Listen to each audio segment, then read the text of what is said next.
Raider Nation, what's going on? It's Mitchell Renz here, host of the Raiders Report. Coming up live on today's show, we're going to talk about two Raiders general manager candidates because according to a source close to me, there are two favorites as it stands right now for the Silver and Black in 2024.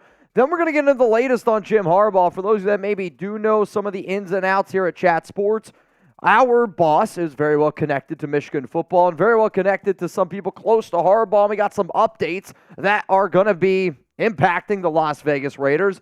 Then I got 5 extension candidates. I'm talking about 5 players that obviously a lot can change over these next 3 games, but I'm talking about 5 players that if I knew who the Raiders defensive coordinator was, the Raiders offensive coordinator, probably some of those little intangibles for next season, these are 5 players that I believe deserve a contract extension because I think it's going to save the Raiders some money. As always, you can use hashtag Raiders or Super Chat. Get those questions, comments on the show. And anybody out there is feeling a little bit lucky, today, just like yesterday, we're going to do a $5 Raiders Report jersey raffle courtesy of the Godfather himself, Raider Ron. Appreciate all 250 of y'all tuning in today to today's show. And then if anybody wants to win some money, $10 Venmo, 50-50 raffle.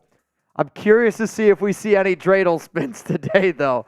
Well, I don't know. I told Jeremy to go get a new dreidel after the 2 nuns yesterday. And when I say nuns, I mean the 2 nuns on the dreidel, not nuns. All right, we'll get out of it. Do you want Champ Kelly to be the Raiders general manager in 2024? Type yes, type no. We'll give some shout-outs here on today's live episode. Rebel Montana. If you want it, I'm sure that I think Marshall's either... Oh, he's right there. He just peeked in. Yeah, Rebel, if you want it, man, we'll probably end up doing that, though, after the first segment. So just keep that in mind. I see Duvall says yes. Juan Hernandez, yes. Nick, yes. We Outer Entertainment, yes. Raiders Laker fan, yes. Javier Lopez. I mean, so far, Nando, X, King. Also, I saw you were counting down, and I told Jeremy, you got to start it before he gets to 1, but very, very close. Zalesbo, Cloud, possibly further. Elijah Mendez says yes. No brainer. Got a question rolling up here. And remember, if you want to get those questions, comments on the show, use hashtag Raiders, or you can super chat. And if you're feeling lucky, $10 Venmo at Mitchell Renz 365 for a chance to win some money. I just saw Brian Folsom. You're going to be in twice here, Brian. Brian's in twice. Question is, if Khalil Mack is available, would you go out and try to get him? Also, Robert Fravor, you're in. I mean, if you're talking about Khalil Mack being available during free agency next year, I think every NFL team's going to show interest, right?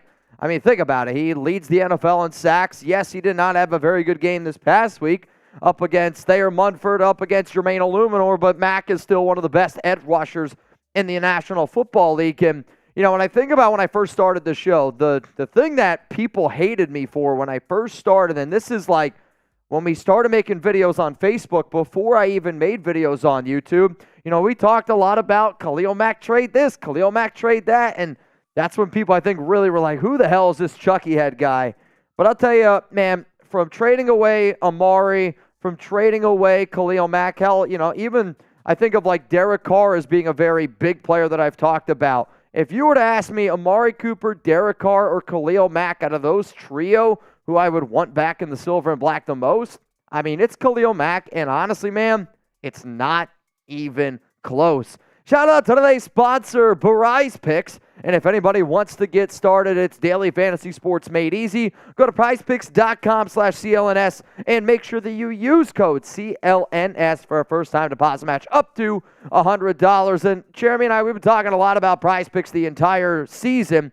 But what I love about this time of the year is not only is it the holidays, but I love when sponsors, I love when companies also get festive. And right now, PrizePicks is doing 12 days of Picksmas, which is new promos dropping every day. Today is Missile Tacos, which I don't know what that one is necessarily, but the one that I really wanted to talk about was yesterday was Kicksmas. And even though I did not win my picks, Jeremy, I still was able to get $15 in promotions because I ended up taking the Eagles kicker. That game had 3 total field goals made, which then I got $15 of promo money that I'm going to be able to go out and I'm going to be able to use. So anytime PrizePicks offers something, I think you guys should do it. So all I want you to do is go to prizepicks.com/CLNS and use code CLNS for a first-time deposit match up to $100. Daily fantasy sports made easy. And I'm looking right now at the missile tacos. So this is what it is. Discounted projections will be available throughout the day. Keep your eyes on the board. Only one discount square can be used in your entry. You may combine demons or goblins with a discount. Each taco can be played up to the promo limit. For example, if your promo limit is 25, you can place up to 25 on each taco. So again, go to PrizePicks, check them out. Bunch of different games during the holidays. I love Picksmas. I love having a good time, and I won $15 yesterday playing PrizePicks, even though the picks that I took didn't end up winning. Had 10, put down 10 for a chance to win 160. The 160 didn't hit, but I did get 15 because 3 field goals were made. One of the topics of discussions here, and I need all of y'all to welcome in my guy, Jeremy Chuggs. What's up, Jeremy? What is going on? Let's go. How are we feeling? I'm feeling pretty damn good today, man. We got 400 people here in the chat, though not everybody has liked the video, so if you guys could, please like the video. Also, Queen, I saw, I'll just say some of the stuff that you were talking about before the show started. So, Jeremy, for the Raiders Report jersey, I want you to enter Queen Sarah Otto in for a chance to win the Raiders Report jersey. And, Queen, if you end up winning, if you want to, what's not the right word? That's not donate. Dedicate. I knew it was the D word. Dedicate that to your daughter. I'd be more than happy to do so. Just we'll link up. I'll message you on Instagram. That way we can get that thing going. Also, Davin Lopez, you are in for a chance to win some money. So right now it is $10 Venmo at Mitchell Renz 365, and the winner would go home with, right now as it stands, $20. Better head coach Antonio Pierce, Jim Harbaugh. We're going to talk about it today. Where do you stand on this one? I mean, take off your Raiders beer goggles unless you're like, hey, we're talking about Raiders. What's best for the Raiders? It's Antonio Pierce. What do you think? This one's tough. I know it's tough. Because I think Jim Harbaugh can help build up a program, can help build up a franchise, can help rebuild. He's a really good, leader of a team, especially a team that needs a culture shift, that is looking for somebody to kind of establish something. Sure. You look at what he did at Michigan. They were awful for years and years and years.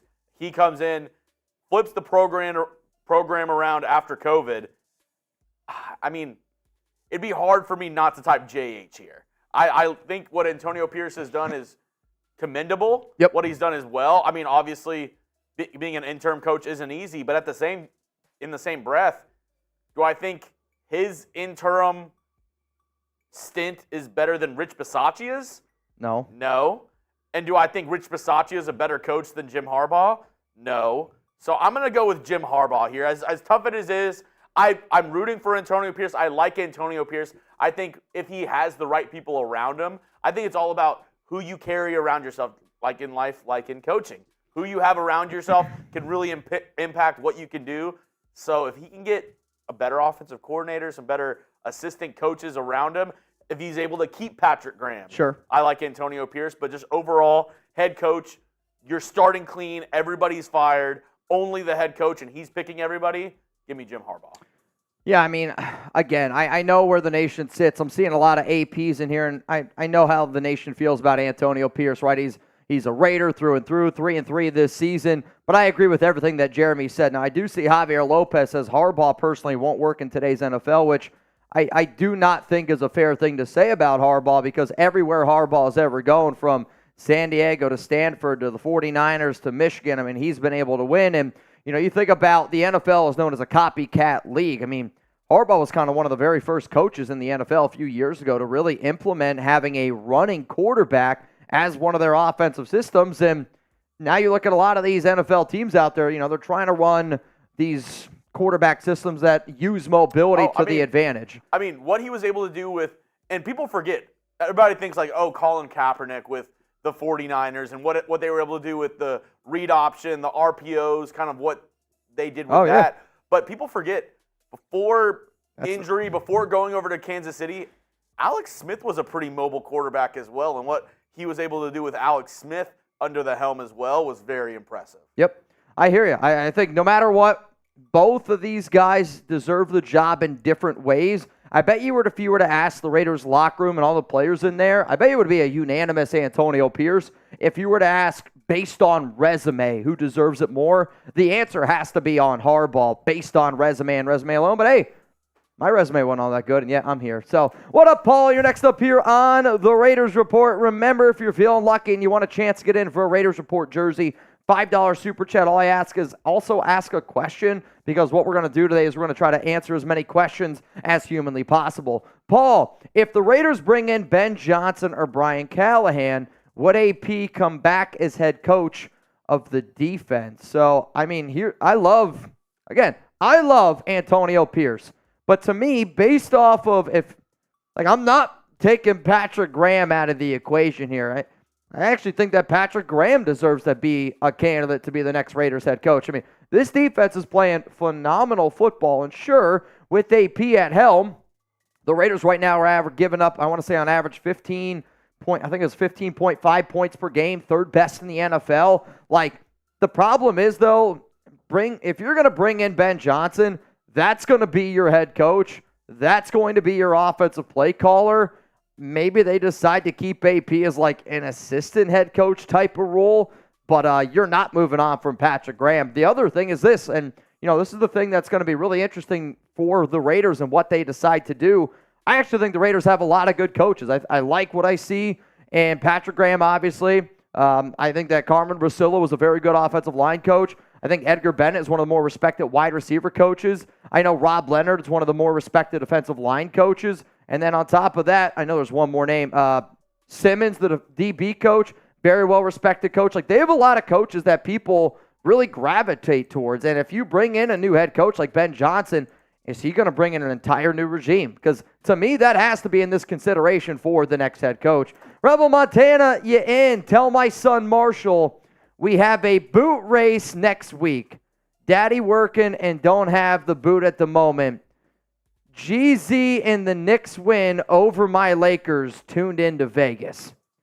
So, Rebel apparently is going to be watching Lakers-Knicks? What's GZ?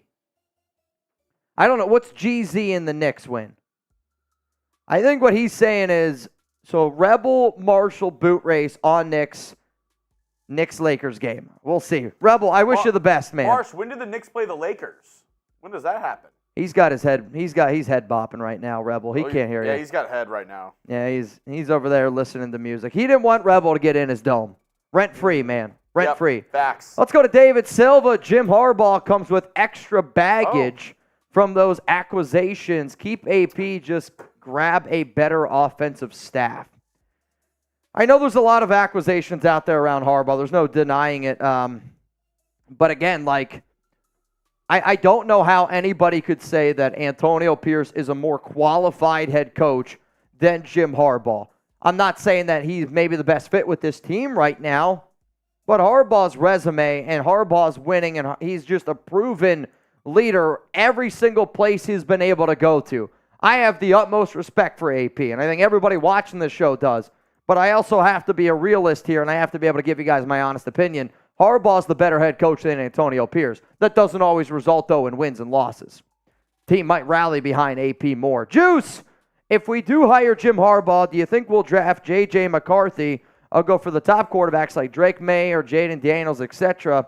I'll tell you what, right now, I would be pissed off if the Raiders drafted J.J. McCarthy. I don't care who's the head coach. I would hate that if the Raiders were to draft J.J. McCarthy. Like, if you want to take a shot at McCarthy in round 3, I just don't think he goes that late, and not a first-round quarterback in my book. Hell, I don't even really view him as a second-round QB. The more and more I watch his tape, I don't really love it.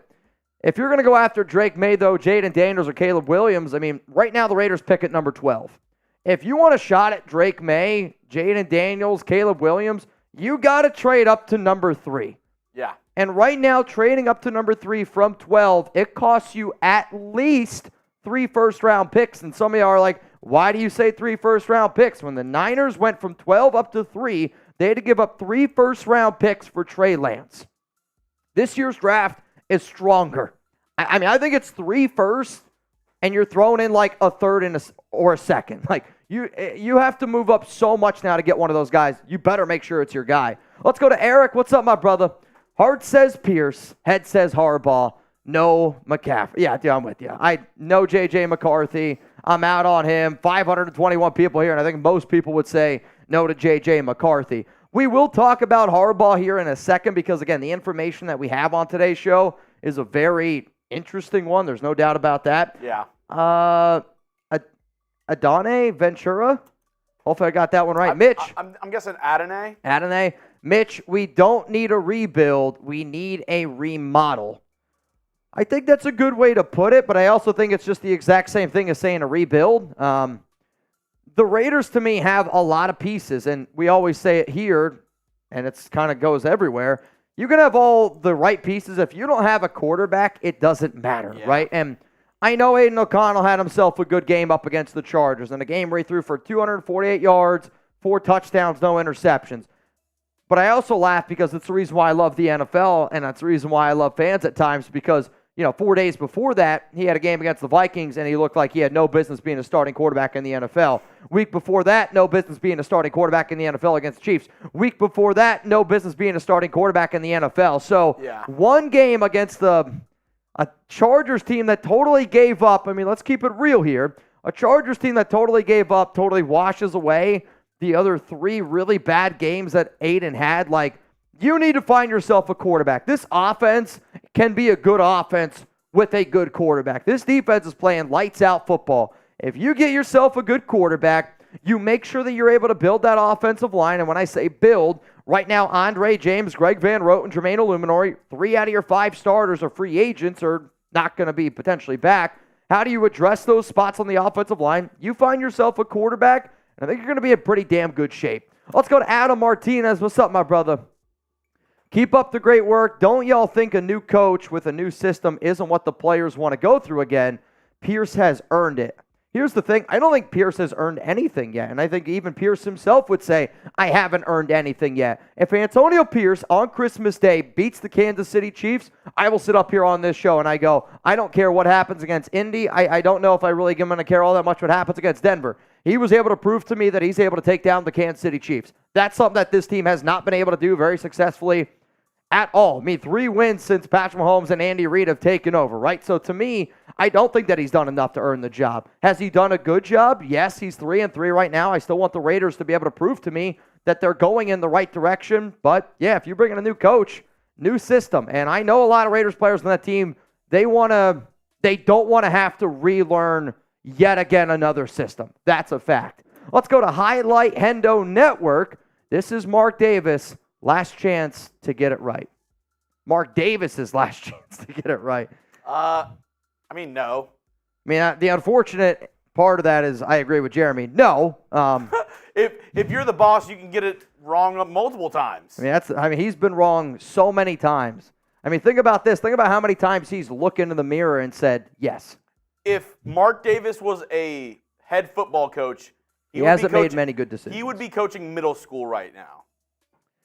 Yeah, I mean, Mark has not made many good decisions when it comes to the Raiders, and to be honest, the best decision that he's probably ever made from a business standpoint, is moving to Las Vegas from Oakland. Like, I love Oakland. I'll always miss Oakland. I miss the home field advantage about it, but being able to turn your NFL franchise from, I think when they left, they were somewhere around in the 20s for most valued franchise, and now they're number 8 or something like that. Like, he has quadrupled his investment in the Raiders. So, yeah, it doesn't really help us, but from the business side point, and that's a lot of times where fans forget to think about because it's the side that we don't really give a shit about. I don't care how much money Mark Davis is stuffing his pockets with. I want to see a good product out there on the field. Oh, yeah. But to an owner of a business, like, that's what you're going to care about. So coming up here live on the Raiders Report, let's talk about Raiders general manager candidates because as it stands right now, there are 2 clear-cut favorites from what I'm being told. Then we're going to get into the latest on Jim Harbaugh and how it impacts the Las Vegas Raiders. Then we're going to get into 5 extension candidates for the Silver and Black. And as always, if anybody has any questions or comments, use #Raiders, or you can super chat. And at the very end of today's show, if you're feeling lucky, $5 super chat for a chance to get a Raiders Report jersey, courtesy of Raider Ron. And as it stands right now, Rebel Montana, Queen Sarah Otto, David Silva, Eric Ferreira, Adam Martinez, you all in for a chance to get one. And then $10 Venmo at Mitchell Renz, 365. Right now, as it stands, you would go home with $20. So if nobody else gets in, somebody at least has a shot to double their money. All right, Jeremy, coming up live right now, if you haven't already, make sure you click that subscribe button. Make sure you click the like button as well. We go live every single Monday, every single Tuesday. We're going to be live again on Thursday for a little Thursday night football showdown. And if you haven't looked at the schedule yet, Derek Carr and the Saints, Thursday night football. It's going to be Raiders Report up against Saints Now. Little super chat battle. Trizzy's my guy, but he's been talking some trash this week. He's been talking a little trash this week. And then we'll be back on Christmas on Monday for Raiders Chiefs Monday afternoon football. I almost said Monday night football. 1 o'clock Eastern time start. Pie Guy 78, you in. Pie Guy, hope you're doing well, man. It's been a minute or two. 1 o'clock on Monday? I'm pretty sure, yeah. It might be 1 o'clock our time. I remember seeing Monday at 1. Because I think there's multiple games on that day. I think it's also like the Nickelodeon game. Noon. Yeah, I was going to say 1 o'clock Eastern, noon our time. Or is it noon Eastern? Okay, yeah, 1 o'clock Eastern time, Raiders. Pie Guy, it's all good, my man.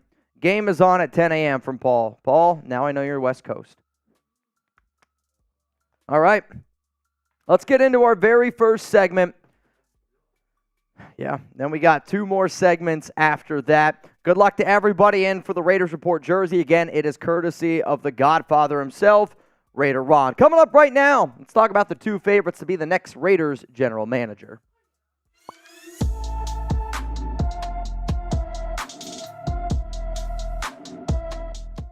Raider Nation, what's going on? It's Mitchell Renz here, host of the Raiders Report. And coming up on today's show, the Las Vegas Raiders have 2 favorites to be the next general manager of the Silver and Black. I'm going to talk about both of those candidates and which one I like the most. And at the very, very end, even though there's 2 favorites, there are 3 names that I think the nation really needs to keep in mind. I don't know when the Raiders are going to announce, hey, we have hired a general manager. I hope this time, though, they do it the right way. Smart NFL teams hire a GM, and then they hire a head coach. I don't like when you go head coach and GM. That's the GM's job. Let him be a GM. When they finally announce who the next general manager is, we will be live here on the Raiders Report, having a good time, celebrating, and hopefully, fingers crossed, it is a name that we all want. The first name here on this list, and he has, from what I understand, the inside leverage to be the next Raiders general manager. It shouldn't surprise anybody. It's Champ Kelly, who is currently right now the Raiders interim general manager. According to my sources, it's Kelly's job to lose, just like it's Antonio Pierce's job to lose. And many view Kelly as the favorite to get this job because right now the Raiders are sitting at 3-3. And at the end of the day, if you control your own destiny, just the way that odds work, you are going to be the favorite to get that job. You got 3 final games. You got Kansas City on Christmas. You win that football game, I think Champ Kelly gets the job. If you battle hard against Kansas City, but you unfortunately lose, but you know what? Your team rallies behind you. You have a hell of a game against Indy. You have a hell of a game against Denver. That could be enough to give you the advantage that you need to be that next GM, because I know a lot of the players right now in that locker room, if you were to ask them, who do they want back as GM or head coach next season? And if you value what players say, they would say, I would say 95% of those guys say Champ Kelly and Antonio Pierce, and without even thinking about it. So he was hired by the Raiders in 2022 as an assistant general manager to Dave Ziegler, also assistant director of player personnel with the Chicago Bears from 2017 to 2021. And anytime that you're able to build that rapport, that's really important, especially because, let's keep it real here, what the Raiders players went through is the same thing that the nation just went through with Josh McDaniels and Dave Ziegler. Dave Ziegler was a likable guy. Josh McDaniels, we know where we stand on him. So I do think it's actually very important for whatever this next regime is, and maybe it is AP and Champ Kelly back again.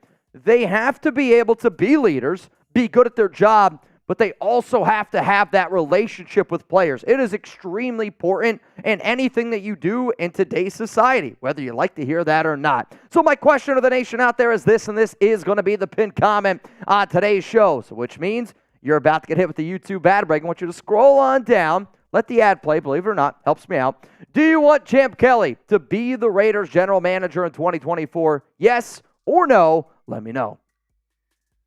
I'll say this. I do think that if Champ Kelly were to be the next GM, it's a good hire. However, I try to keep it honest with y'all as often as I possibly can on the show. The name that I'm about to bring up next is not technically the favorite from what I've heard, but he is in the top 2 right now consideration, and I think it's a better option. I say it the same way I would talk about a quarterback. I'd say it the exact same way that I would talk about anything. In the NFL, in life, at your job, if you have the opportunity to upgrade, you try to upgrade. Champ Kelly is a good hire, but I want a home run. And my next guy that I'm going to talk about is going to be a home run. But let me talk about Kelly here real quick and why I do think he is a good hire. He's had a prominent role in the NFL since 2008. Now, I will admit this, right? This is going to be something that I'm sure some fans fight back on me a little bit. But to me, if I'm going to bring in this next GM, I need to know that he's had a track record of being able to build successful teams. And I know that head coaches get the record. I know quarterbacks get talked a lot about win-losses. Hell, general managers get talked a lot about with their win-loss record. To me, when you look at the resume that Champ Kelly has, I'll say that he's had a prominent role, like an honest role in the NFL since 2008. He was a college scout in 2007, but 2008 is when his voice started to be heard. And he is a very well-liked, respected man. There is no doubt about that. The teams, though, that he's been a part of, which has been Denver, Chicago, Raiders, when you combine all those records from all those seasons, it is 112 and 122. 4 winning seasons since 2008 on teams that he's been a part of. 3 of them came with Peyton Manning at quarterback. I'm not trying to take anything away from Champ. I'm just trying to be an honest person here and say, if we're going to make sure that the next GM that we bring in, I want to make sure it's a good hire. Champ Kelly is a good hire, but why settle for good when you could potentially get great? Coming up next here on the show, the other favorite to be the Raiders general manager in 2024. And I'm excited to tell you about the name because when I heard the name yesterday, I was like, oh, okay, I like this one. I'm going to have to talk about it.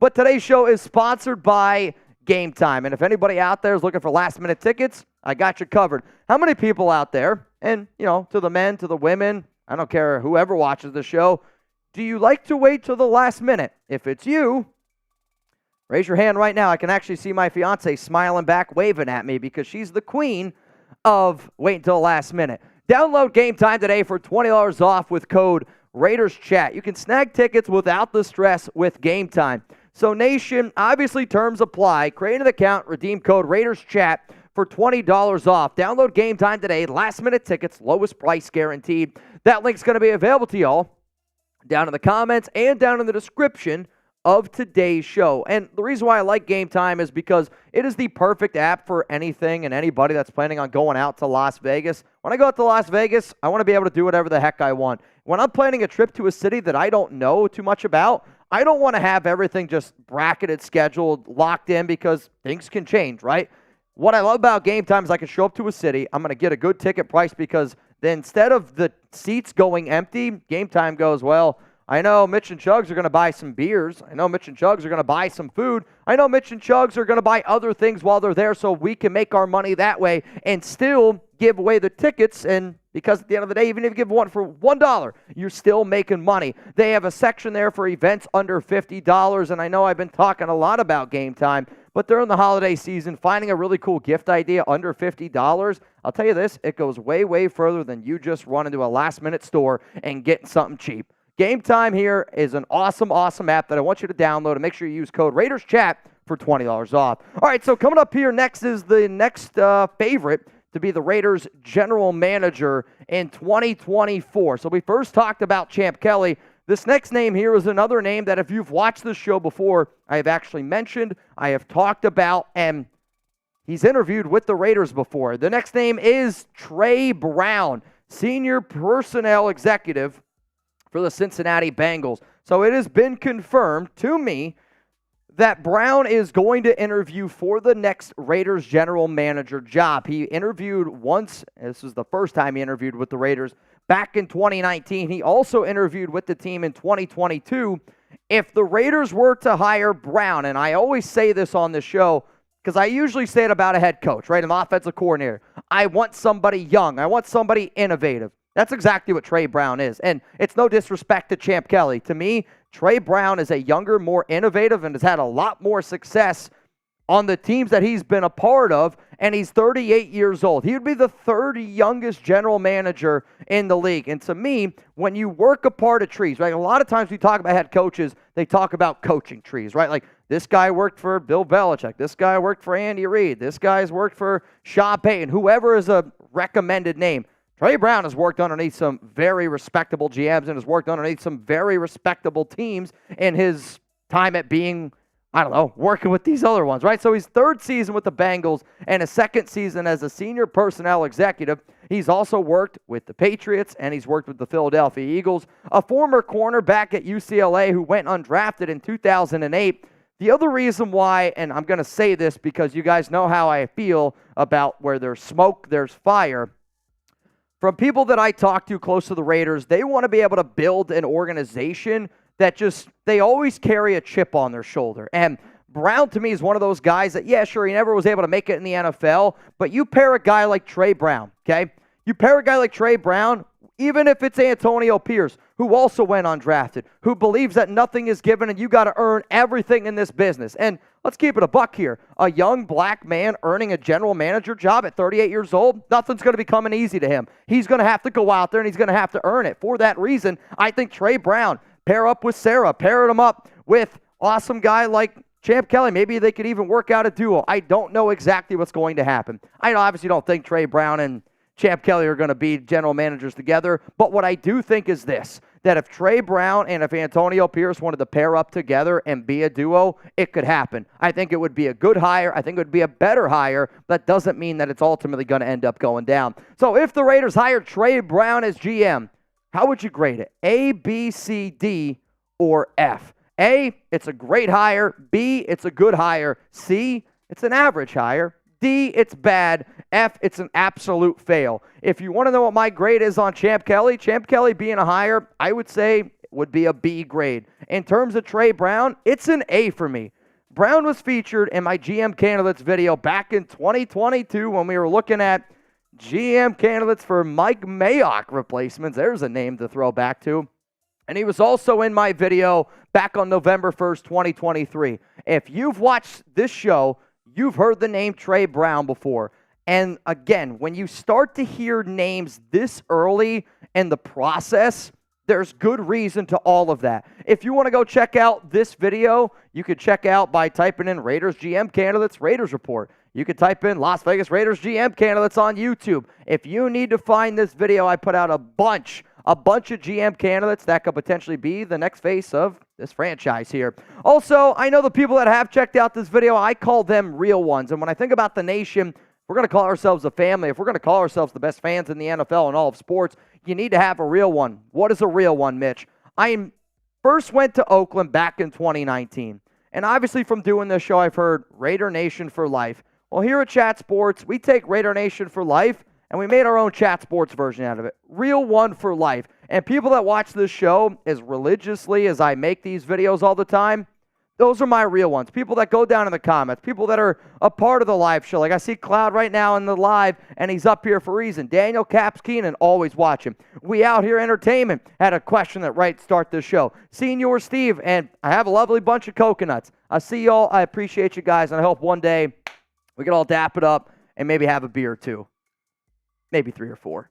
And hell, if Rebel's there and Zahn and Ron, shit, it might turn into a boot or two. All right, but here's why I like Trey Brown to be the next Raiders general manager. Young, well-respected football mind who has experience in college and in the NFL. That's something that I take very, very seriously. You need to be able to have a communication to both players in the NFL and have a communication to guys in college. And not only that, you got to be able to understand how young men get better and better as the years go, right? Like a kid at 19 What do they look at in 19 compared to the way do they look at 24? How is their skill set going to transition to the NFL? It's a very important thing, and quite frankly, it is something that the Raiders need to get right because you got to do a better job in the NFL draft if you want to be able to build a team. And Trey Brown and the departments that he's been a part of, they've actually done a pretty good job at that. He also had success in I'm going to call it a GM-like role with the Birmingham Iron in 2019 and the St. Louis Battlehawks in 2020. He wasn't exactly the role of general manager in those 2 years with the AFL or XFL. I think it was XFL. And both of those teams were in first place when the league folded. I get it. Mitch, it's the XFL. But we can't just look at the XFL from a player talent standpoint. It's building a roster standpoint. The XFL started with Madden, like clean slate. No players are out there. You have to build a team based off scouting. And it's not like there's like mountains and mountains of tape on a lot of those guys that are playing in the XFL. What did Trey Brown do? 2019, build a team that was in first place. 2020, build a team that was in first place. If the Raiders want to get to where we need to go, yes, we need to be able to find a franchise quarterback, but you need to start doing a better job in the draft, in free agency, and making sure that those young players that you have are really, really solid players. So, in a perfect world, who are you hoping is the Raiders general manager for next season? Please let me know down in the comments section below. Raiders general manager, do you want it to be Trey Brown? Do you want it to be Champ Kelly? Please let me know. In terms of the general manager candidates to watch, Champ Kelly, Trey Brown, Ed Dodds are the top 3 names that I need all of y'all to be paying attention to because I think these are the top 3 names as it stands right now for the Silver and Black. All right, Raiders. I was just going to say, we got some breaking news here. The Las Vegas Raiders are signing defensive tackle Marquan McCall.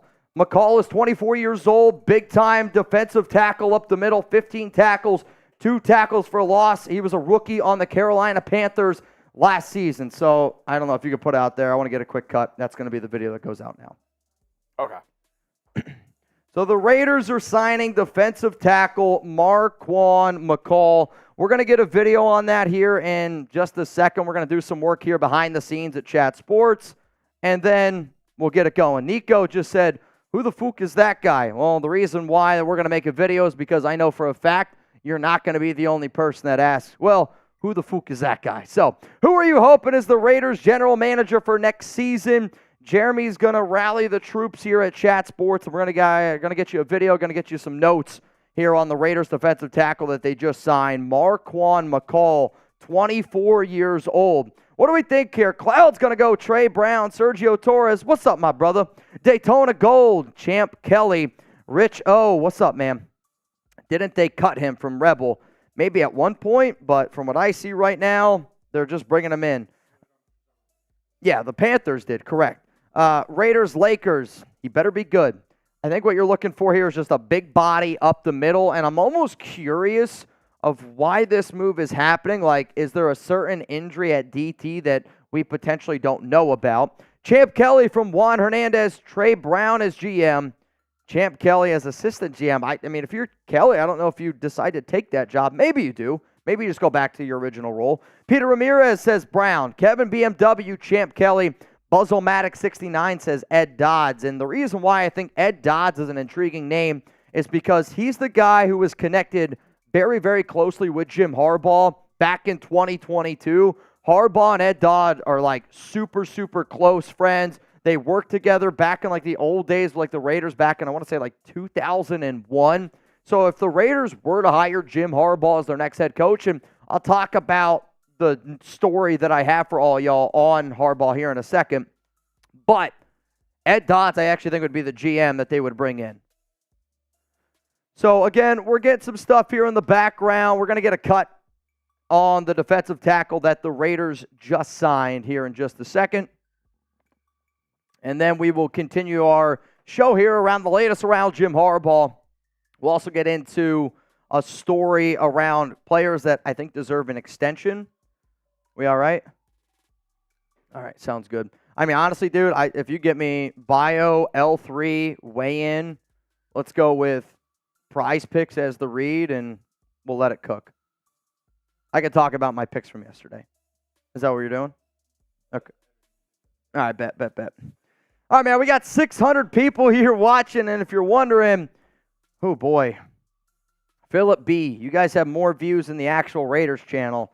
I think we have more views than the actual Raiders channel for the simple reason of we talk to you guys, right? Like, I made a joke yesterday on Twitter, and I had a few people who I just think at this point don't like me because I run a Raiders YouTube channel, and it was around Malcolm Kuntz, and I was like, I kind of laughed so many times, and I think the reason why the nation gets so frustrated with Mark Davis and gets so frustrated with the Raiders is because, honestly, and this is an honest thing, if the Raiders were to just listen to what the nation has begged them to do, we'd be in a lot better of a situation, right? Like, the Raiders acting like Malcolm Kuntz all of a sudden is playing great football. I mean, if you would have just listened to the nation and played him the way that he should have been played, I mean, we'd be in a lot different of a spot. Like, we give you guys a voice. You guys take advantage of that, and we've been able to build an awesome platform here. We've also been able to build really cool relationships, like the fact that when Chugs and I go out to Las Vegas, the fact that people want to come up and have a few beers with us, the fact that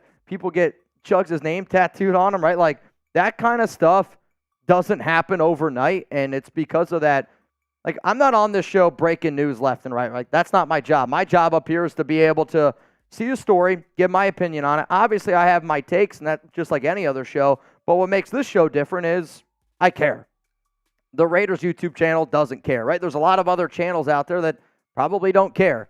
But I see Baby Brock, Daytona, Tim, Phillip, CFR Sucks, Kevin BMW, Queen Serrato, Hugo, Nico Laz. You meet people, you build relationships, and that's why I think my number one trigger, I'm just being honest, when people say, Mitch, you're not a Raider fan, because I have built so many awesome relationships with people that I get it. I haven't met everyone in life, but I've built so many relationships with the nation that I'm more of a nation fan than I am of the actual Raiders team. Obviously, I want the Raiders to win, but I care more about y'all than any Raiders player out there. I don't want to say I don't care about any Raiders players. I'm friends with a few of them, but nation or Raiders players, I'll take the nation every single day of the week, and I don't even think about it. What up, Justin? What up, Martin? Richo McCall is going to be a good pickup at this point in the season. He's a big dude, right? Like, we've been begging for the Raiders to find a defensive tackle. If anything, this almost makes me wonder, is this like your, Nesta Jade Silvera replacement, your Byron Young replacement?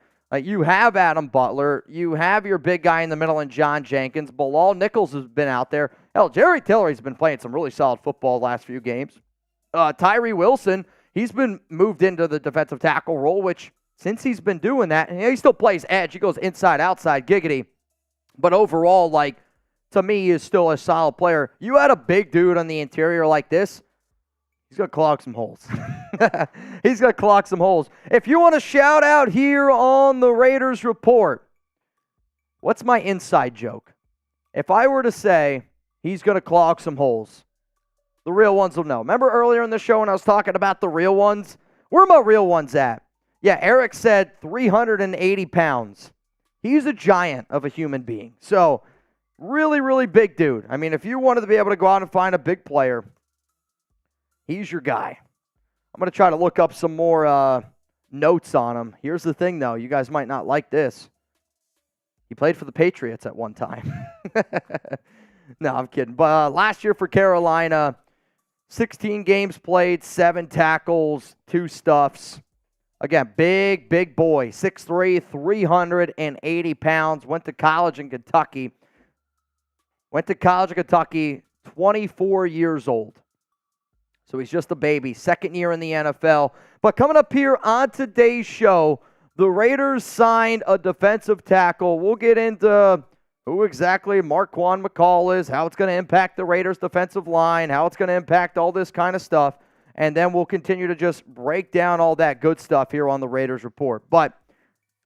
And if we get any more new information, I'll do my best to keep you guys up to date. You ready? Jeremy's giving me the head nod. Coming up right now, let's talk about the player that the Raiders just signed. Raider Nation, what's going on? You're watching the Raiders Report. It's Mitchell Renz here from Chat Sports, and we got some breaking news here.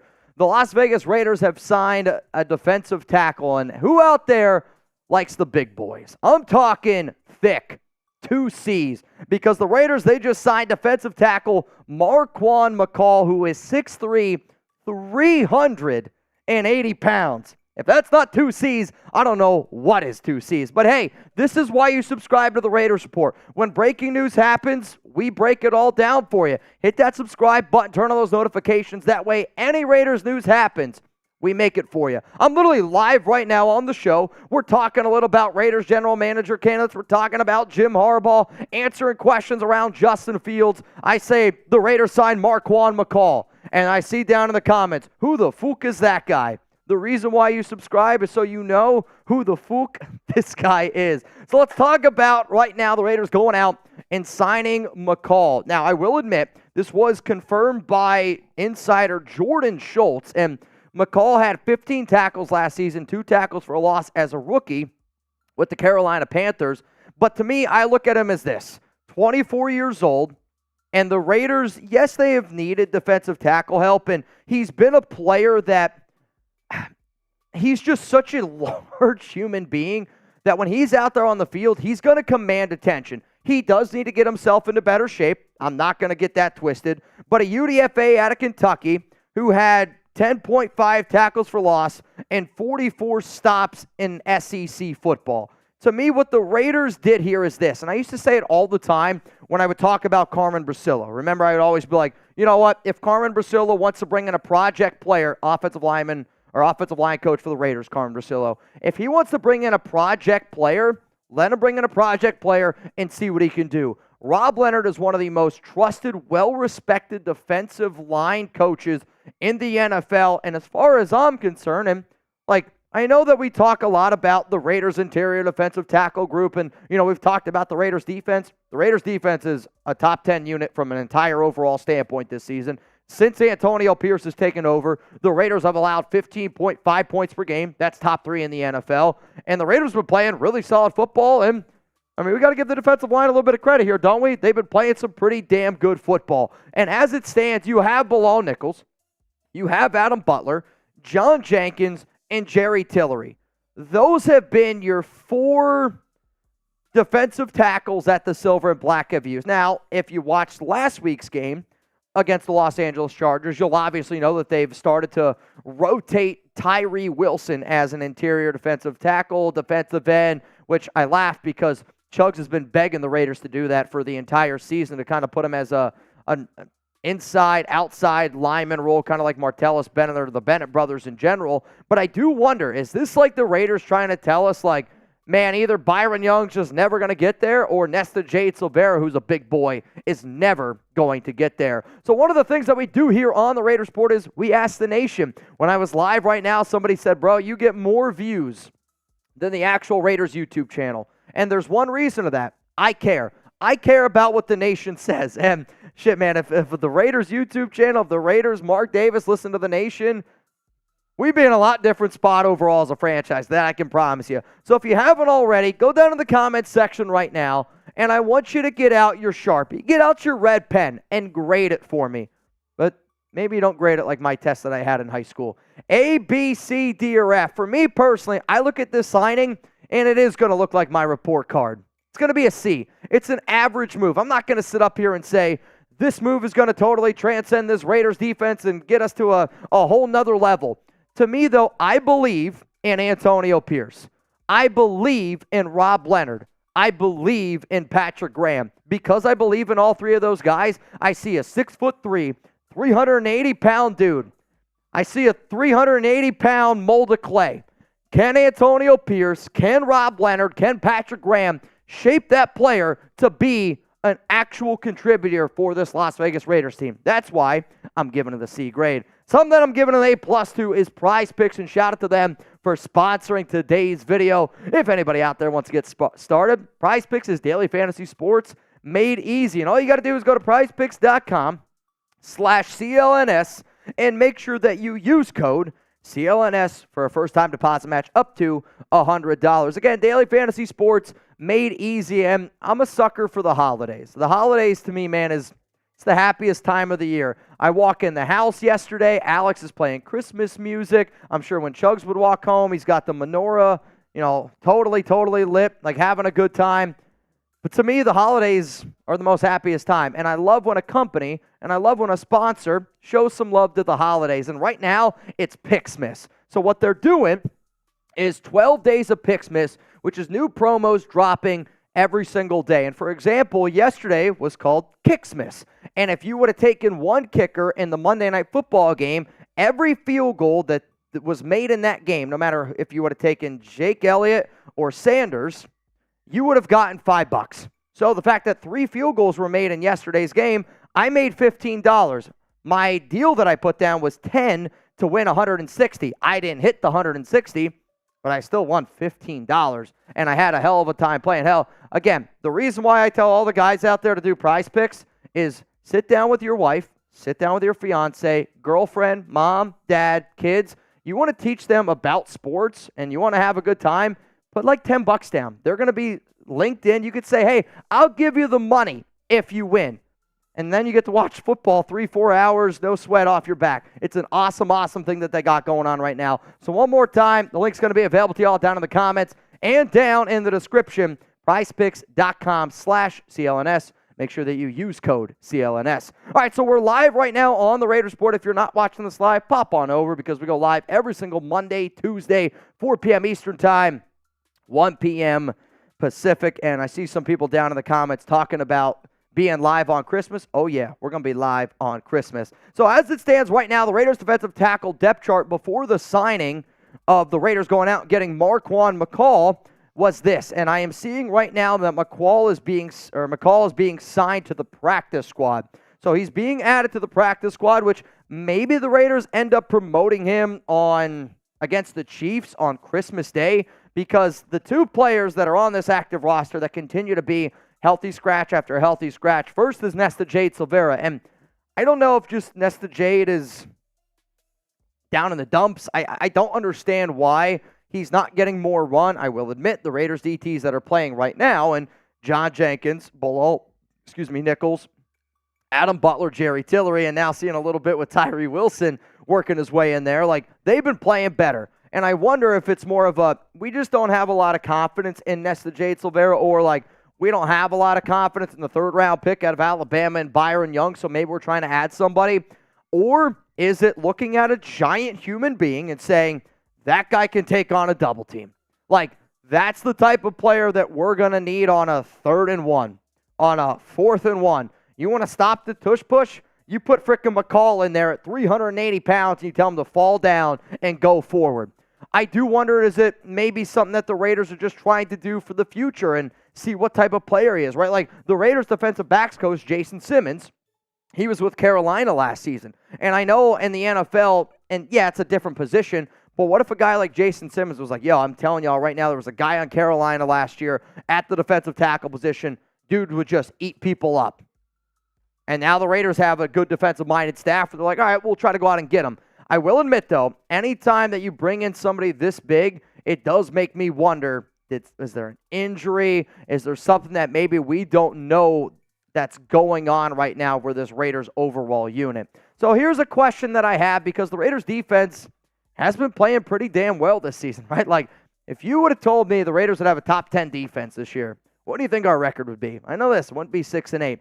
But one of the things that is going to be coming up this offseason is we're going to be talking about free agency. We're going to be talking about the draft. We're going to talk about free agents that you should bring back, maybe players that you should cut. And I do think when you look at overall defensive needs, it is a way that a team gets better. I don't know if it's going to be Champ Kelly, Antonio Pierce, but what I do know is that we're going to have to replace players on that defense. So what is the bigger defensive need this offseason? The biggest need? Defensive tackle, corner, linebacker, safety, or is it edge?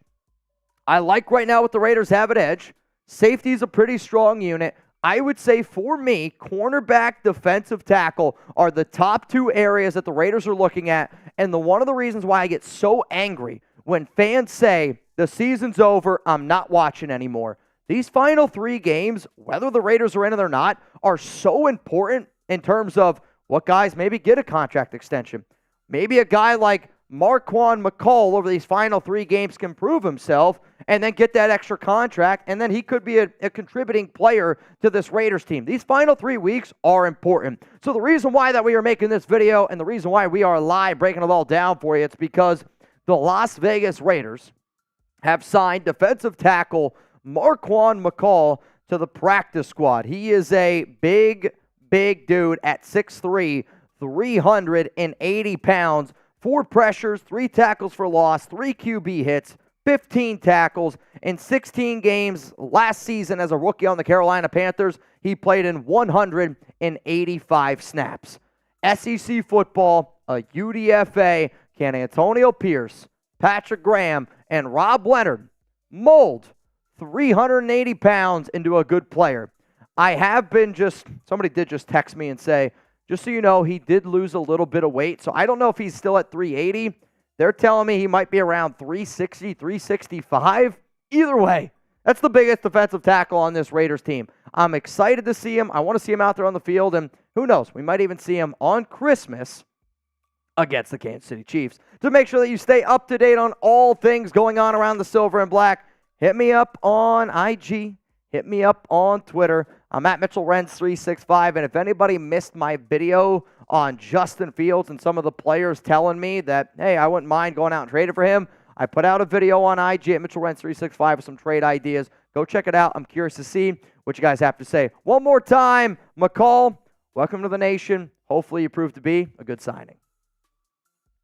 Oh, boy. What's the best hard candy? That's a pause, if I've ever heard one. Today is National Hard Candy Day. Jeremy's going to get that video out for all of y'all, and then he'll be back. And then the next segment that we're going to get into is around Jim Harbaugh. And then the next segment after that is going to be extension candidates for the silver and black. So, what's the best hard candy? Does anybody have an answer here? Butterscotch from Ed Robbins. Walthers from Jeremy Cole. I don't even know what that is. Jolly Ranchers from Nico Laz. National Hard Candy Day. So, my favorite hard candy is Lifesaver, and it's because of the story behind Lifesaver. Does anybody know why they're called Lifesavers, and does anybody know why they're shaped the way that they are? It's kind of wild. Frank says Jawbreakers. Jolly Rancher from Martin. Celia says Jolly Ranchers. Jolly Ranchers, yep. Root Beer Barrel. I'm not going to lie, Jeffrey. Love Root Beer Barrel. Werthers. What are Werthers? I've literally never heard of that. Justin Buckman, Save a Life. Jolly Ranchers, because it looks like a lifesaver. It does look like a lifesaver. You're not wrong. The Real Crazy News, because the hole in the middle is so you can't choke on it. Correct. So for those that don't know, the man who invented the Lifesaver candy, it's kind of an interesting story, his child choked to death on a hard candy, so he invented a candy that had a hole in the middle and called it a Lifesaver. Kind of crazy. 622 people watching, 278 likes. If you guys haven't already, please click that like button. We just broke down the breaking news around the Las Vegas Raiders going out and signing defensive tackle Marquan McCall to the practice squad. Big dude, 380-pounder. Also, if you're feeling lucky, every $5 super chat that we get on today's show, you're going to be entered in for a chance to win a Raiders Report jersey, courtesy of this man right here, Raider Ron. And if you're feeling even extra lucky, $10 Venmo at Mitchell Renz 365 for a chance to win a little bit of money. Right now, I got Brian in, Robert in, Davin Lopez. Brian's actually in twice. And then it looks like Stan, I can never pronounce your last name, but Stan, you're in. Justin Shields in. Julio Zapata, you in. And that's where we are currently at as it stands right now. 7 people in, which means you go home with $35. This one's rolling in here from LC Raider. LC, you in. Would you trade a second plus Jacoby Myers for Fields? You know, I think it's kind of funny, LC. It's actually one of the trades that I talked about in my video yesterday around Fields, and I would say no. I don't want to give up Jacoby Myers and a second-round pick. Like, yes, Chicago needs a wide receiver. I would much rather try to trade Hunter Renfrow. Like, it's not even a question to me. But, like, whatever the new quarterback we decide to bring in, I want them to be able to have plenty of options. And if you have a guy like Fields, I want it to be a Devontae Adams, Jacoby Myers, Michael Mayer type of showing. Second rounder in Jacoby for Fields, I'll actually pass on. Let's go to Brandon Jasper. What's up, Brandon? If Chugs could wear 53 on Thursday, I would be much appreciated. Also, locals for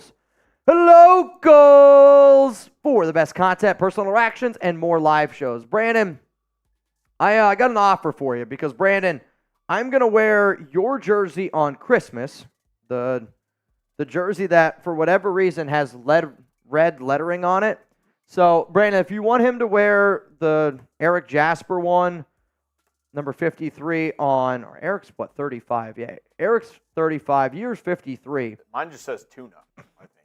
Would you want him to wear it on Christmas Day when I wear my Jasper jersey, or do you want him to wear it on Thursday? I'll let you pick, Brandon. Shout out to Mount Raidermore. But I got you, man. I'm going to be live tomorrow on Locals at the link that y'all see below, RaidersReport.locals.com.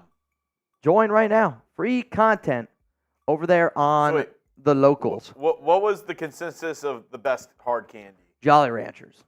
Really? I'd say that was the consensus.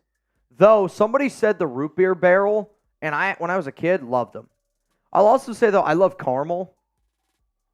Or caramel. Yeah, a little hard caramel. Why? What about you? Cream savers. The Interesting. real ones, no. Which, red or orange? Or am I thinking of something else? No, you're thinking of the right ones. The red. You brought them in like months ago. Oh, yeah. The real ones, no cream savers. They were gone for a while. They just brought them back. They were a staple. My grandma had this one candy jar, and it was a green, glass jar. Of course it was. And you open the top, and it was always, I don't know how she did it. It was always full with, it was like she would count how many I would take and then put that many back in at the end of the day. They were always full. But cream savers, the real ones, no. Best hard candy out there. So I also just saw two more that the strawberry candy that was just wrapped in a strawberry, whatever the hell that was. Yes. That was another candy. I feel like you usually get that at a place of business. Or you get it at somebody's house that's over the age of 65. Yes. They would always have it, whenever I would, go with my mom and, she would get her nails done or something and, I'd have to sit there for 20 minutes. They would always have lollipops or the strawberry candy.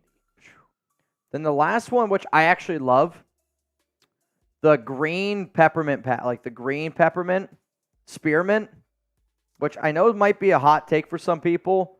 Red or green, I'll always take green. Also, really good. Some restaurants have it, and whenever they do, I absolutely love it.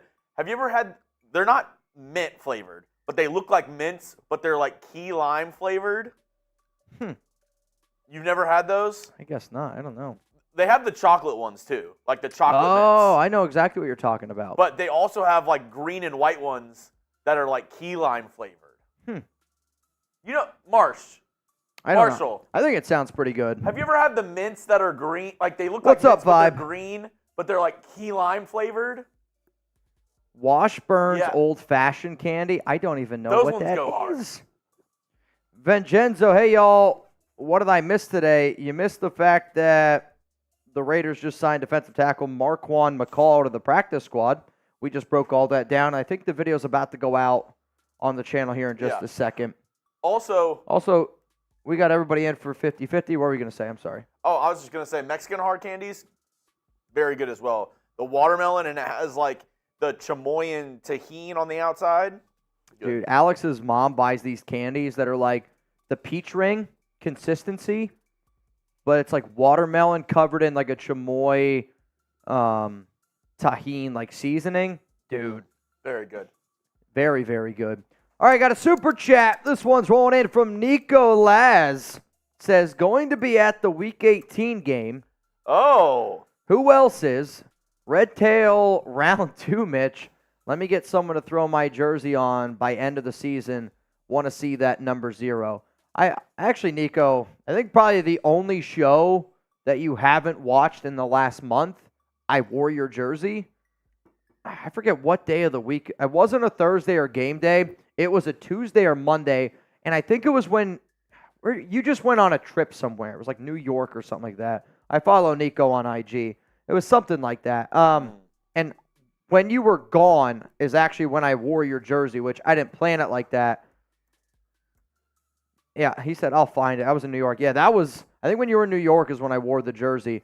I would like to be able to go to Las Vegas that week. However, that day is actually my mom's birthday, January. I think the Raiders play on January. Oh, I think they play on the 7th. My mom's birthday is the 7th, and my mom's dealing with a lot of stuff going on right now. So I promised my mom, since I can't actually be there with her, we always have a dinner together on the computer. So as much as I would love to be able to do something like that, that weekend is going to be dedicated to Mom. So she's just got a lot of stuff going on. She needs it. But I appreciate it. I will say this. Maybe the following weekend I might be out in Vegas. So I was talking to Graf, and Graf turns 40 years old. I want to say I think his birthday is January 14th or January 19th. And I think he's having a party out in Vegas. And I might have an opportunity to meet Wasted. If he's throwing a huge party out there, do we just take a one-day tripper and just F with him and Wasted? I don't know. I think it'd be a hell of a time. Queen Sarah, dude, what's up? I'm definitely getting Wasted some old man diapers. I have a picture of Graf where he looks like he's 60 years old. He's got a little gray in that beard. All right, next segment up. Let's go. We're talking about the latest rumors around Jim Harbaugh. Mitch might have an inside scoop. I do have an inside scoop. We also have some people here in this duck race. Mitch might get scooped. Nico Laz, you in. Hector FAC. I can never pronounce your last name, Hector. And then Buzz-O-Matic, you in. Right now, 10 people in, which means you'd win $50. $50 to the winner. Coming up next here. They could win more. I'm so nervous if you spin the dreidel again. If you win, honest question for the people that are in this race, or if you would win, would you spin the dreidel? Y for yes, N for no. Just Nick. I mean, I'll just say this. I'm not going to talk about that guy. Y'all know I don't like him. But he's not a Raider guy. He's a Derek Carr guy, which is fine. In the NBA, I call myself a Knicks fan because, that's what my family roots for. But I root for players more. Huge Draymond Green guy. I hate Draymond Green. Go New York, go New York, go. Go New York, I root for the Knicks. York, go. Actually, You're the New York Knicks. I actually laughed this morning. Today when I was working out, I was listening to Meek Mill bangers on Spotify, and the Derrick Rose song came on, and I instantly thought of Seeps, and I was like, I forgot that people were making songs about Derrick Rose. Fraudulent MVP. That's definitely yes. But, yeah, we know he's not a Raider fan, man. What? Oh, I can't sing that song on here. Most Meek Mill songs, believe it or not, you can't sing on here. Maybe if I was alone.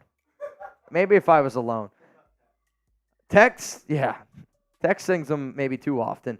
Adane, what up, man? Chugs, what about the Mexican mango lollipop cover in chili powder? It sounds good. I actually haven't had that candy at an Ventura, but fun fact, whenever I was growing up in high school, my summers, every summer I Good job, David. Every summer I worked on the beach selling snow cones in Galveston because I grew up in Houston.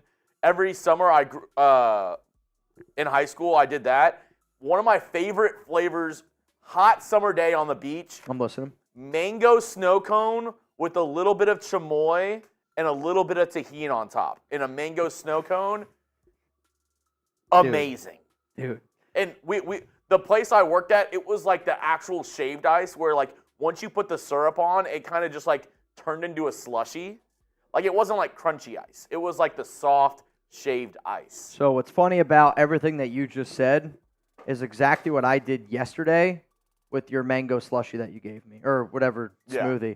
I got home last night, and I always find it funny because this might surprise you. Growing up in central Pennsylvania, there's not many Mexican people where I grew up, right? I always make a joke when Alex goes to my hometown, people look at her like it's like a petting zoo and they try to feed her, It's she just sticks out. But when I'm around Alex's family, I always tell them oh, I never had chamoy until I started dating Alex. I never had tahini until I came down to Dallas. But anytime I go to, their Thanksgiving, Christmas, or like a family event, and they have a lot of Mexican food, they want me to try everything. And I had chamoy for the first time like 2 years ago with some like fruit, and I couldn't get enough of it. Now, I'm pretty sure Alex's mom thinks like I'm addicted to chamoy because like I'll show up there and she'll just have like a giant bottle from Sam's Club, and here it is. And do I have to drink all that tonight? Like, what do I do with it? It's obviously good, but nah, dude, it's good. Like a sweet watermelon with chamoy and tahini. That sounds good. And then what I did yesterday was I put tahini and a little bit of chamoy in that mango slushy thing. Also, really good. If you get the what are they called? They're like the drinks, like the fruit drinks. The fruit drinks. Like the fresca, agua frescas. I can't remember. I was gonna say acai, but No. that's definitely not it. No, I think it might be agua frescas. But the cantaloupe one. If they have like cantaloupe agua frescas. Oh. See, I don't know what it is, but I do know good. There is a store here in Texas that when I walk into, again, everything's in Spanish. It's just like it's a Mexican grocery store, and I'm then definitely the one that sticks out in there with Alex. But anytime we go in there, they always have like all these drinks. Melon's the best one, Jesse. You know. They have Jarritos. Oh, Jarritos is very good. No, that's the soda. I'm talking about aguas frescas. So where just the fruit blended up into a drink. They're usually like in a huge, giant jug. clear containers. Yeah. So I like horchata. That's the one I usually get, but Alex usually gets melon. I know, actually, Panda Supps is going to be a sponsor here coming up.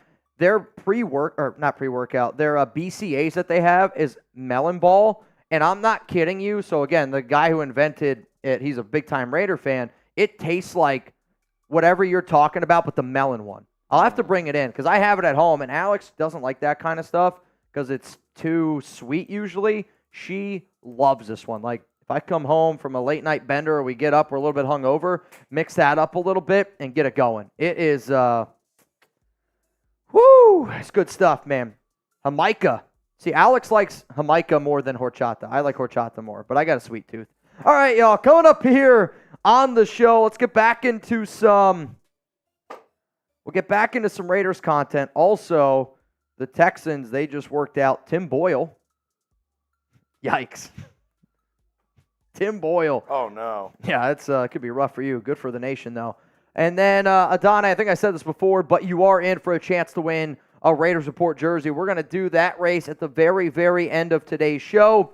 And again, $10 Venmo for a chance to win. As it stands right now, $50. Coming up next here on the Raiders Report. This is also going to be with Panda, so just keep that in mind. Got it. It's going to be around Jim Harbaugh. And I'm telling y'all right now, I'm going to put out this show. There's going to be a lot of people. There are going to be some serious eyeballs. But this is from a very good source close to me. Who's very close with Jim Harbaugh and all the connections with Michigan. So coming up right now, let's talk a little Jim Harbaugh because it does impact the silver and black. Nation, I want you to call the shots here. Do you want Jim Harbaugh to be the next Raiders head coach? I want you to type yes, type no. Coming up here on today's show, I'm going to give you some insider information around Harbaugh potentially coming to Las Vegas.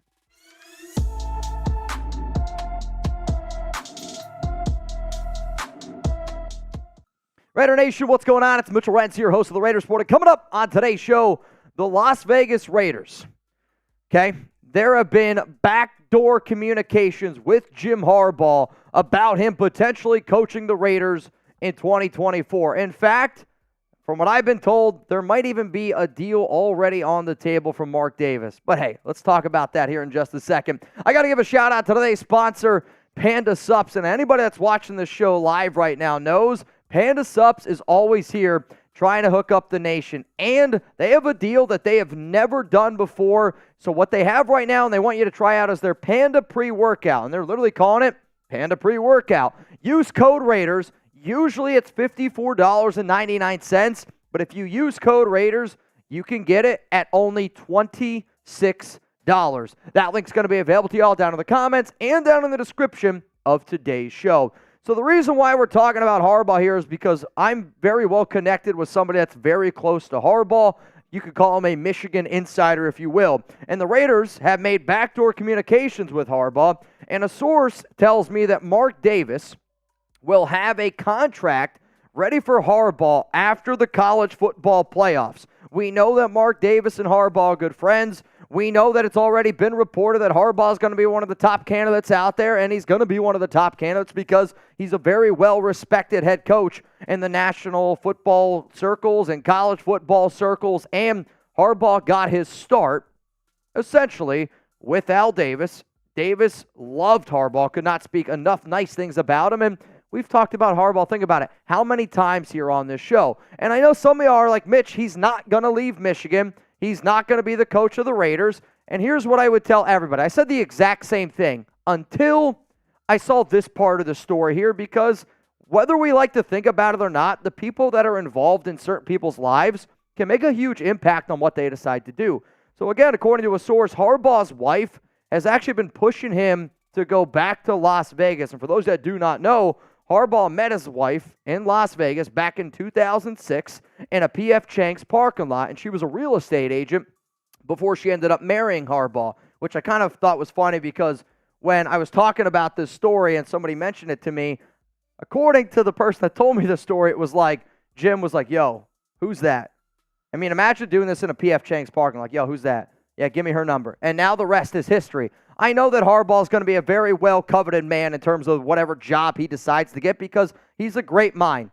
But if his wife does actually want him to go back to Las Vegas, I mean, that is a huge, huge person on your shoulder that at this point of his career, maybe that's what he decides to do. One thing that I never want y'all to do is miss Raiders content. And if you hit that subscribe button, you're going to be able to stay up to date on all things going on around the silver and black. When the Raiders hire a head coach, we're going to go live. If you want more news, reports, all that good stuff, trying to figure out who's going to be that next head coach, hit that subscribe button and turn on those notifications. So now you're probably wondering, all right, Mitch, what are the chances of Harbaugh being the next head coach of the Las Vegas Raiders? If I just told you everything that I did, where Mark Davis is apparently going to have a deal ready for Harbaugh to sign after the college football playoffs, if you're wondering the chances of Harbaugh being the next Raiders head coach, it is one just win, baby head. And I'm just going to say that there is less than a 5% chance that Harbaugh is the next head coach of the Silver and Black. My source is connected with Harbaugh's team, and right now, Harbaugh has an NFL agent who is working with a bunch of the NFL teams, and it's kind of the same thing that he was doing a few years ago where he was still talking to Michigan, still talking to some NFL guys. He also has an agent that's talking to Michigan right now, trying to figure out a brand new deal there, and he has a lawyer who's working through all the logistics, being able to tie everything together. So again, Harbaugh, he's working with an NFL agent. He's got his lawyer working through everything, and he's got somebody working close to Michigan. So some of you are probably like, well, wait a minute. Why is it only just one just win, baby, and less than a 5% chance? It's because there might be another team out there, or maybe he just ends up staying with Michigan. But to me, and this is very important to note, he is keeping all of his options open and hasn't given any indication of what he's going to do out there in 2024. There's going to be a lot of jobs out there, okay? There's going to be a lot of jobs out there, and if Harbaugh wants them, he's going to be able to take them, which we know. Jeremy just whispered in my ear Chargers. To me, I think that's Ben Johnson's job, but that's another story, and if I was the Chargers, that'd probably be the guy that I would go out and I would hire. But when you think about Harbaugh, it's like, okay, for it to be just one win, baby, why is that? It's because if you're not following the Michigan situation, you probably missed a lot of it, and it's good to have somebody inside of that building kind of relaying information. So the reason why there's 5% chance is because here's the latest on Harbaugh. My sources told me, right, Harbaugh's lawyer and the Michigan football team, they met after the Big Ten championship game. So my source was with Harbaugh's lawyer after the Big Ten championship game. And right now, Harbaugh is looking for a contract extension from Michigan. His deadline for a contract extension is Christmas Day. So essentially, Harbaugh, his lawyer, they're talking to Michigan right now, and they're saying this. Lair, I want to be the head football coach of the Michigan Wolverines. From what I understand, that's what's out there on the table. Harbaugh wants to stay in college football. Harbaugh wants to remain the head coach of Michigan.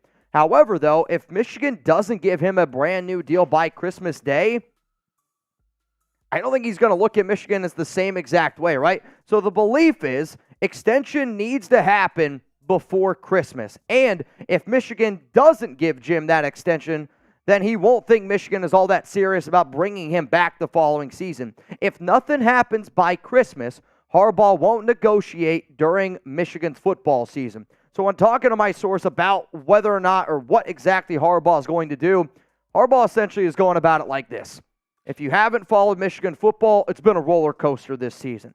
And those players have dealt through a lot of bullshit. They are ranked right now #1 in the country. They got a big game up against Alabama. And if Michigan's not ready to step up to the plate and give Harbaugh a massive type of new deal, then he's going to say, all right, you guys are going to wait until after the football season because I don't want to have to deal with this drama around the college football playoffs. My players don't deserve that, which I think is a totally fair and honest thing to say. So coming up here, the Raiders aren't the team that Harbaugh wants to coach in the NFL. That's the other part of this story that I'm going to get to here in just a second. Yes, the Raiders are going to be in the equation because of Mark Davis. And yes, from what I understand, Mark Davis does have a contract ready to go if Harbaugh doesn't go back to Michigan. But from everybody that I talked to, it does sound like Harbaugh's going to end up going back to Michigan. And if he doesn't, well, Michigan, okay, out the window, but then the Raiders are not Harbaugh's top choice to join in the NFL. I'll tell you what that team is here in just a second, but today's show is presented by Panda Supps, and I really, really want y'all to go try their Panda pre-workout and make sure that you use code Raiders. Usually it's $54.99, and you can now get it for $26. This is a very limited run, so make sure you get it right now. Get them in ASAP. This is our first pre-workout retailing for $34.99. So again, with code Raiders, you're going to get it for $26. And it Panda Supps' way of saying thank you to our amazing customers that have helped build Panda Nation over the last few years. We truly cherish and appreciate every single one of you, and we would not be where we are today if it weren't for you. It's going to help with focus at the gym, or maybe even improve your vision at work. Get in the best pump of all to get that most out of your workout. Panda is packed with reliable and effective ingredients for an amazing workout that will put muscles on your body and not put a dent in your wallet. So again, shout out to Panda Supps for hooking up the nation here. Use code Raiders, usually $54.99. Special Christmas offer here for $34.99, but if you use code Raiders, it's only $26. That link's going to be available, y'all, to the comments and down in the description of today's show. So coming up here, the Raiders are not the favorites for Harbaugh if he does not return to Michigan. The team, okay, that he would want to go to is the Chicago Bears. So right now, the Raiders would be Harbaugh's third option to coach in 2024 behind Michigan and behind Chicago. Does he hold Las Vegas in a very special place? Yes, no doubt about it. He had a great relationship with Al Davis. He's got a great relationship with Mark Davis. He has shown interest in the Raiders' head coaching job before. Was not the one that they ended up going with. To me, though, if he returns to the NFL, it's going to be back to Chicago, and that's why I'm also very confident that Harbaugh's not going to be the future head coach of the Raiders. That's why I gave it a 5% chance, because talking to my source, it was like Michigan Bears or bust. The Bears are Harbaugh's top choice to return to the NFL, and Chicago is the only NFL team Harbaugh will personally reach out to. So if the Raiders want to hire Harbaugh, the Raiders have to reach out to Harbaugh. However, if he doesn't get that job at Michigan, the job that he's picking up the phone and he's calling is Chicago. And yeah, I know that Matt Eberflus has got some good games here and there with the Bears, but if you're Chicago and you don't bring in Harbaugh, I think it's, to be honest, a really, really bad hire, especially when I would imagine you're about to get a brand new franchise quarterback. But to me, I was told that the Bears, that's his Michigan of the NFL, right? Harbaugh played college football for Michigan, and one of the reasons why he wanted to go back to the Wolverines, because that was his alma mater. And I do wish that I would have a legit alma mater. I'm not saying Centenary College, shout out to the Cyclones in New Jersey, isn't a real school, but I don't have that affiliation that I see a lot of these guys here at Chat Sports have with their certain schools. And Jeremy right now is doing the Mean Green. Shout out to North Texas. Like Harry out there with TCU. Like I know a lot of these people here that have very, very close affiliations with schools, and I don't have that. Harbaugh has that with Michigan. He also has it with the Bears, which is the team that drafted him and realistically gave him a shot to play quarterback in the NFL first. But the Bears, they would have to pay him more, and they probably would be willing to pay Harbaugh more than what the Raiders would, because you also got to think, right, with Mark Davis, man, we're on the hook with still paying Gruden. Mark Davis is still on the hook with paying Ziegler. I mean, this past year, they threw away with Gruden, Ziegler, Mick, and McDaniels. That's like $85 million that they're paying coaches over the next 4 years that aren't going to be coaching the Raiders. So are you going to be able to pay a guy like Harbaugh? Probably not. If you do, you better make sure that it's the right decision. But here's my question, because obviously I know a lot of people are going to be looking at this, and they're going to say, well, what about Antonio Pierce? I already know the amount of people that won't watch this video but are just going to say, well, you have to let Antonio Pierce finish out the season. You're right. The Raiders do need to let Antonio Pierce finish out this season. And if he can beat the Chiefs, this video's going to probably not even be worth anything, because then it's probably AP's job. However, at the time that I'm making this video, if you had an option, and it's an honest-to-God option, Antonio Pierce or Jim Harbaugh, who would you pick to be the next Raiders head coach? My answer of this is this, and I do believe that Jim Harbaugh is a better head coach than Antonio Pierce, and that's not a crazy thing to say whatsoever, because, let's face it, Harbaugh has a better resume, has been able to prove it at San Diego, Stanford, the 49ers, Michigan, wherever he's gone, he's had some success. But I don't want people to just think about, okay, who's the better head coach overall, because everybody's going to pick Harbaugh. However, I think you do got to think about what's the best head coach for the Raiders, like the Raiders right now. And if you were to ask those players in the locker room, I bet you 95% of them would say, I'll take Antonio Pierce over Harbaugh. On top of that, whoever the Raiders decide to hire, right? And I mean this. Whoever the Raiders decide to hire, I want Las Vegas to be their number one choice. I don't want it to be their second choice. I don't want it to be their third choice. And if it's Harbaugh's third choice, Harbaugh wants Michigan, Bears, and then the Raiders. I don't want a head coach where their third pick. Imagine your dating life. Imagine you're the third option. I'm not marrying that. Are you kidding me? No freaking way, man. So to me, yes, Antonio Pierce probably is a better fit, but the fact that Harbaugh's right now considers the Raiders his third option, that makes me not even want Jim Harbaugh to be the next Raiders head coach. If you want to check out some other head coaching candidates, I did make a video back on probably the greatest day of 2023, in my opinion, when the Las Vegas Raiders fired Josh McDaniels, and we went live for 26 straight hours. But I got a whole bunch of coaching candidates in this video. There's 11 to be exact. I want to say 6 on the offensive side of the football, 5 on the defensive side of football. But if you want to go check those guys out, please do so. I will admit my list has changed now, because I would say there are 8 candidates that I would put as the top candidates to be the next Raiders head coach. And I haven't ranked these guys in any particular order, though there are definitely names on this list that do stick out to me. Ben Johnson is probably my top guy from an offensive-minded standpoint, or the name that I am starting to hear more and more and more, and again, where there's smoke, there's fire, Frank Smith, offensive coordinator of the Miami Dolphins. Another name that has been thrown out to me, and I can't pronounce his name, you guys know that, is Lou Anarumo. And the only reason why that name's being thrown out to me over the past 24 hours is because of connections with Trey Brown as potentially being the next general manager of the Las Vegas Raiders. The top name on this list, though, minus Harbaugh, is probably Dan Quinn. Antonio Pierce deserves a shot. Shane Waldron has his connections. Brian Flores has had a pretty solid year this past season with the Minnesota Vikings. But I would say right now, as it stands, if I was going to put some money on who's going to be the next Raiders head coach, it's going to be one of those 8 names right there. To make sure that you never miss anything, you guys already know. Follow me on IG. Follow me on Twitter. And I actually had a cameo request probably like 2 days ago, and it was literally just wish my son Merry Christmas. If you want a bizarre Christmas gift and you don't know what to do, cameo. Mitchell Renz 365. I'm more than happy to do it. In terms of Jim Harbaugh being the next Raiders head coach, I would say there's a less than 5% chance, because where's number 3 option? Better head coach, AP or Jim Harbaugh? We already answered this one. I think we should give some shout-outs here. We actually do have some super chats to get We do to have as some well. supers. Let's do it. Rob Bob de Corncob. Score prediction for Raiders and Chiefs Christmas game. I got 27-21. Raiders! Let's go. Man, I'll tell you this. I'm not going to give a score prediction until I know what both teams look like, because the Chiefs actually have a lot of injuries on the offensive side of the football.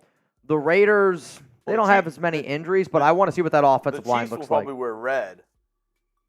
I would imagine. And the Raiders probably wear white. Yep. So that's what they'll look like. I get it now. No, I get it. I was like, I have no idea where you're going with this. I want to see what the Raiders' offensive line looks like. I want to see what Josh Jacobs looks like. I'll say this. If you got a fully healthy offensive line, you got a fully healthy... Give me Raiders 24. Josh Jacobs. Give me Raiders 24, Chiefs 23. Raiders win it on Christmas. They're the Grinches of Christmas. Let's go. I mean, if it's Christmas, I feel like I'm going to go Raiders, and I don't know how they're going to get there, 25. Chiefs, let's go 21. How do you get to 25 points? I have absolutely no idea. I'm literally trying to figure it out in my head right now. I'm saying 24-23. Raiders. Touchdown, 2-point conversion, field goal, touchdown. There we go. 25 points. Tony Collins says 25. I know. It's Christmas Day, baby. Add an A. I'll send you some, and yes, it's Aguas Fresca. Aguas Fresca. How are you going to send it? No, he's not that. He's going to send us the candies. Oh, I'm like, he just sends a giant gallon. It's just wrapped in so many layers of saran wrap around this thing. Also, if you send in a 5, remember you are in. Let's go to Giovanni. Say, Hada, what's up, my brother? I personally don't want a head coach who is in such control of everything. I agree with this. You have other coaches and staff to do their jobs as well. AP is his own type of head coach.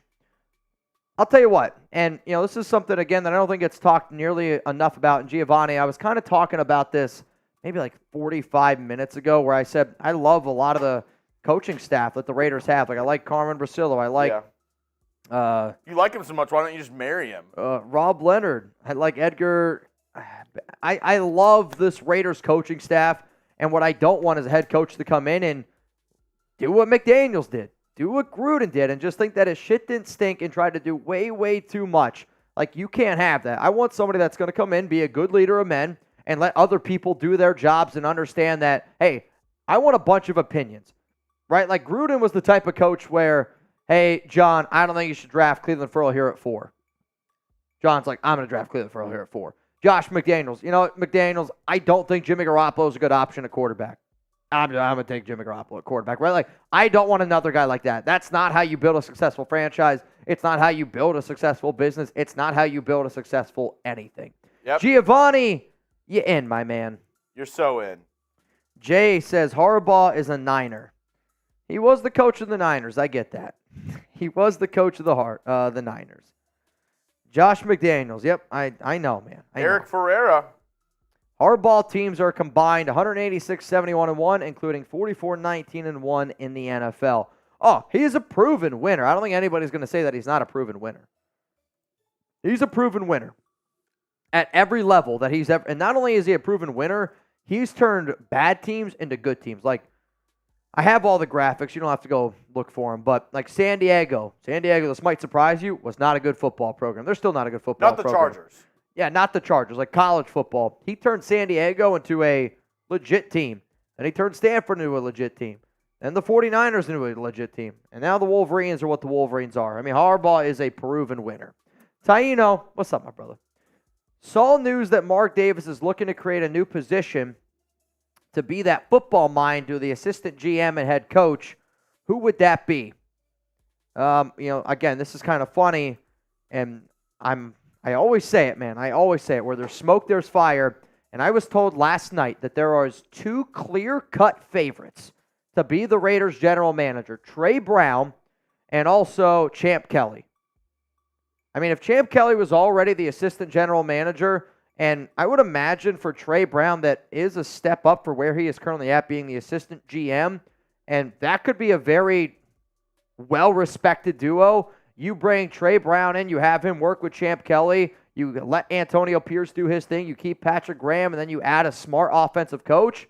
I'll tell you what, right now, I didn't see news on what you're talking about, but what I was told last night, this links up very, very close to what you're saying. And I always say it, where there's smoke, there's fire. That's very interesting to me.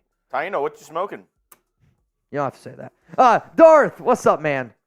I'll tell you what, this is another, I hope he wins. Darth, I hate to break it to you, I'm putting fat ass on a jersey. No, Darth fat ass won't fit. I can only do 10 characters, 11. That's close. I don't know actually if they'll let me. It's badass. Yeah, I don't know if they'll let me do that. Though, if it was one word, like what if that was your last name? Like Darth, I don't know if this is your last name, and if it is, you've probably not the first time you've heard this joke, but fat ass with a jersey, I kind of like it. Darth, you in. Let's go to OC Raiders. Run, fat ass, run! Is Chris Jones scarier than Mac? Our O-line did well last week. I like Harbaugh as head coach over AP. Somebody's going to clip that, and I'm going to get canceled. Would love for AP to stay on and learn. I would say Chris Jones is scarier than Khalil Mack. Like, Chris Jones, to me, I know like Aaron Donald gets a lot of attention for being the best DT in the NFL, and he might be the best DT all time, though some people might disagree. I would say over the past 2 seasons, Chris Jones has been the best defensive tackle in the NFL. He's a great, great player, and what scares me the most about that is he's going to be going up against potentially like Jordan Meredith, Ronis Grasu, Greg Van Roten. Like Jermaine Illumin aren't there. Munford last week played really freaking solid football. J.J. Watt better than Aaron Donald. J.J. Watt better than Aaron Donald from Chugs? I'll disagree. Again, we can debate this again. Who's better, J.J. Watt or Aaron Donald all time? J.J. J.J.? I think it's Aaron the Donald, real ones dude. know. I think the real ones know. I don't know. It's J.J. There are a lot of J.J. Watts in there. DK knows. Who's better, J.J. Watt or Aaron Donald? She said J.J. Watt. She knows ball. She knows ball. I'm pretty sure if we were like anything Houston related. DK's tipping on 4-4. She knows what's up. She got the candy paint.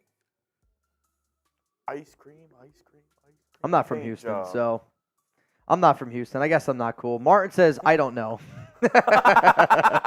Way to keep it honest, Martin. Martin, I love you. That's why I love you, man. Buzzomatic 69, you're a real one, and you're in. Also, Salvador Mena, you are in. Ed Rommins. Mitch, what are your thoughts on Ken Dorsey for OC? I'm guessing if they keep Antonio Pierce.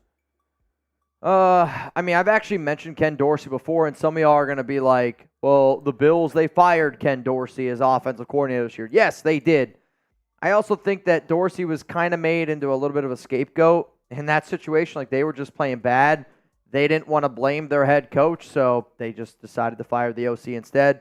I do think actually Ken Dorsey is going to be one of the more sought-out offensive coordinators. I would take Ken Dorsey over Bo Hardigree in a heartbeat. Ooh. In a heartbeat. LC said, Mitch, what about this, though? You versus JJ versus Aaron Donald in an eating competition. Me against JJ and then against Aaron Donald in an eating competition? You going up against one of the best defensive linemen of all time and Aaron Donald.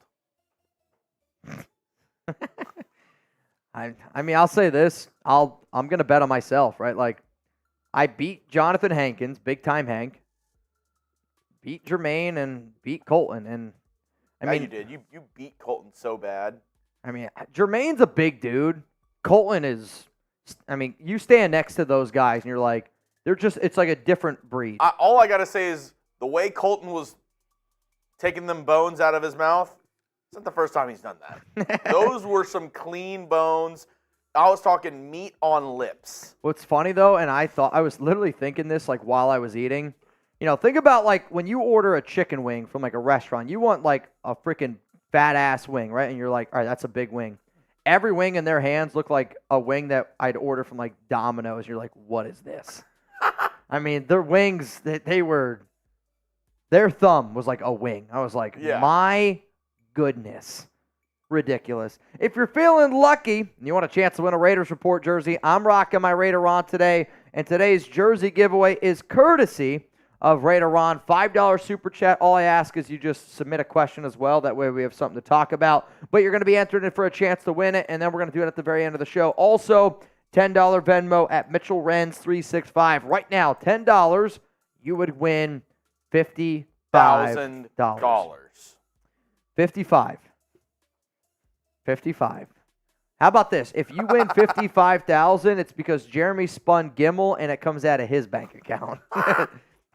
I can only imagine what Venmo would do. If we sent $55,000, I think that would get flagged.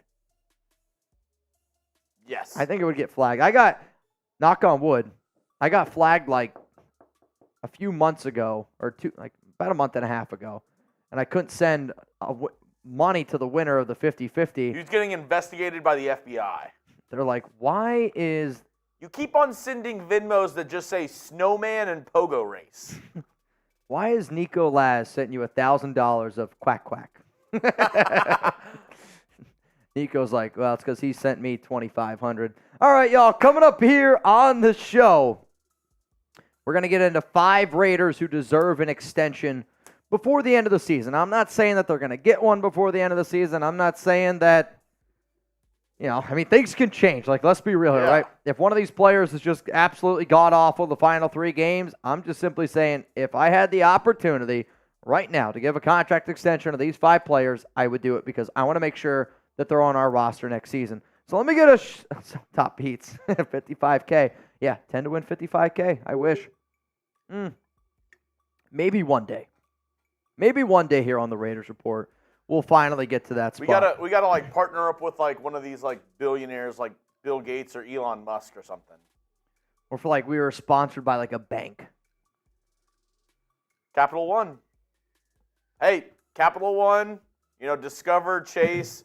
Who's gonna be the first one to jump on this opportunity? What's in your wallet? You know what's not in my wallet? $55,000. That I can guarantee. All I can think of now is Martin sending me that voice memo. 15% could save you 15 minutes, or 15 minutes could save you 15% more on your car insurance. It was incredible. There's actually times when I can't. I'm convinced he is the Geico Gecko. Dude, wouldn't that be absolutely insane? 15 minutes could save you 15% or more on car insurance. Like, that's why Martin just never wants to, I was going to say come on the show. Giggity. We can't get him on here. He's just like, he's the Geico Gecko. That's why it takes him so long to type, because he's running between all the keys. W.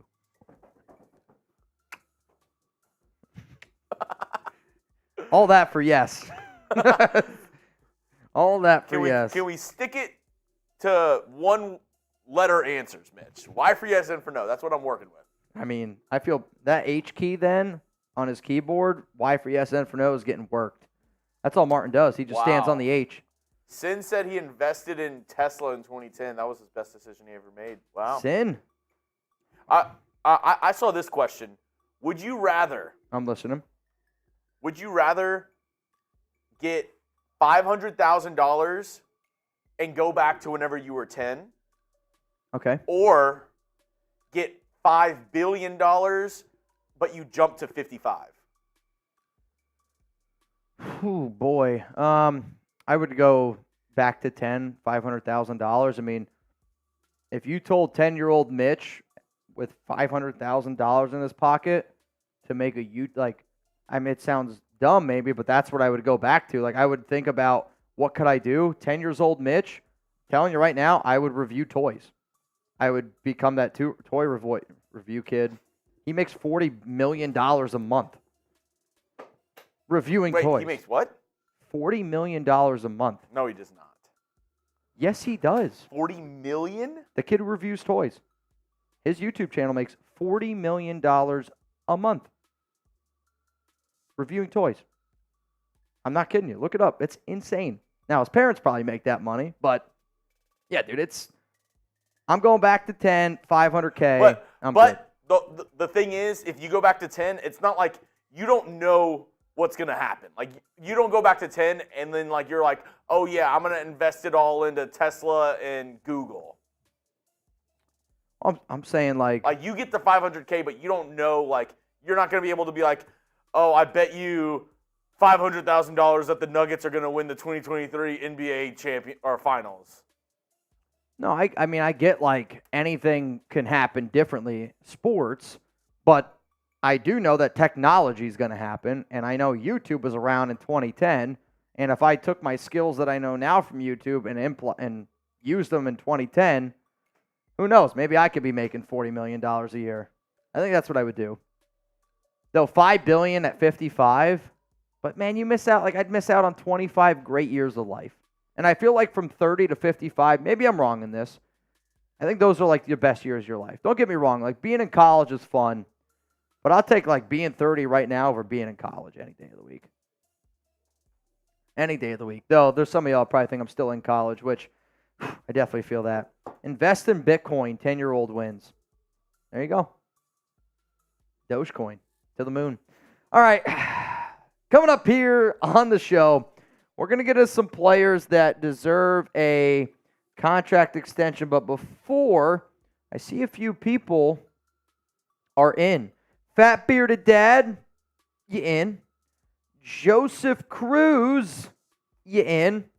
And Jamari Murray, you in. I would say 10, but only for the reason of the thing I miss most about being a kid. $10 to win 70 right now. Is I would get to play sports again. Yeah. 10 years old, we won Pennsylvania state champs, which my dad, like, he'll always bring that up. That's 20 years ago. That's kind of wild. I do miss playing, like, baseball. I probably would play football because I never played football when I was a kid. Also, I was really tiny in high school. I probably would like to play football. Playing sports again would be fun. Not having to worry about anything would be fun. Like, being a kid again would be dope. All the 50-year-olds in the chat are like 55, $5 billion. Maybe, though, I don't know, like 500,000 back at when you're 10 years old, that's probably the equivalent now, like for me. I mean, for some people back, like... Oh, Silk, you already know. Being able to just Saturday morning, big-ass bowl of Cocoa Puffs, watching Teen Titans or whatever cartoon I was doing at the time. Great. Yeah, there were some mornings I would wake up. I will say this, though, about being a kid. Like, my dad was super strict on, like, what I could eat for breakfast. Like, now as an adult, if I want to wake up and eat, like, cookies and ice cream for breakfast, I can do it. As a kid, see, I was never allowed to do any of that kind of stuff. And it's crazy because you don't. What? You don't wake up and have cookies and ice cream for breakfast. I've done it before. I wasn't in the best state of mind, but I've done it before. All right, coming up here on the show, let's talk about some players with their that I think deserve some contract extensions. It's going to be presented by Panda Supps. And, yeah, let's talk about some dudes that they deserve some money. We've had a few players this season that I do definitely think deserve to get some contract extensions. I'm curious to see, though, which players you think are going to be here on my list. We ready? Yeah. Coming up in 3, 2, 1, let's get it going. Raider Nation, what's going on? You're watching the Raiders Board. Mitchell Renz here from Chat Sports. And today's extension candidates is presented by Panda Supps. And right now they have an amazing deal going on. Panda pre-workout, okay? It's called Panta. Use code Raiders. Usually it's $54.99, and you can get it now for only $26 if you use code Raiders. That link's going to be available to y'all down in the comments and down in the description. This is the best offer that they've offered in 2023. So if you've ever wanted to try Panda, now's your opportunity to do it. Use code Raiders. So coming up here on the show, I got 5 Raiders who deserve an extension before the end of the season. And I'm basing that off of right now. Can this change? Yes, absolutely. We still have 3 games to go. Chiefs, Colts, Broncos. these 5 candidates could absolutely change if they don't play solid. However, the idea behind giving a player a contract extension at this point in the season is based off of you either A, don't want them to leave for free agency, or B, if they were to test the free agency market, it might cost you a little bit more money, or if they have one more deal left on their contract, you want to show them, hey, I don't want you to go anywhere, and usually the market, it's cheaper for a team, and a player is usually willing to take the deal because they want to know where am I going to be long term instead of, living year to year, city to city. So if you guys haven't already, make sure you subscribe to the Raiders Report, and I promise a video every single day on this channel. In fact, we've put out a video every single day for over 3 years. If you believe in a commitment to excellence, let Chugs and I prove that nobody is going to outwork us. You might not believe in every take that I have. You might not agree with everything that I say on the show, and in fact, that's what makes these shows the most fun. I think of this show as us sitting down at a bar, me at a family reunion, me talking to all my buddies, and there's that sports talk. That's the type of stuff that I want. However, you can also count on me. You can rely on Chugs and I. Nobody will outwork us. Let's prove that to you this upcoming year. Hit that subscribe button. So coming up here, I'm ranking which players deserve an extension the most. I have 5 names. I'm going to go from 5, 4, 3, 2, 1. At number 5 is the guy that deserves the 5th most. The player that's at number 1 is the dude that if it was up to me, if I'm running the Raiders, I'm giving him a contract extension right now. I will also say before I show you these names, I am basing this off of the information that I know right now, which is essentially Patrick Graham is our defensive coordinator, AP's head coach, general manager's Champ Kelly.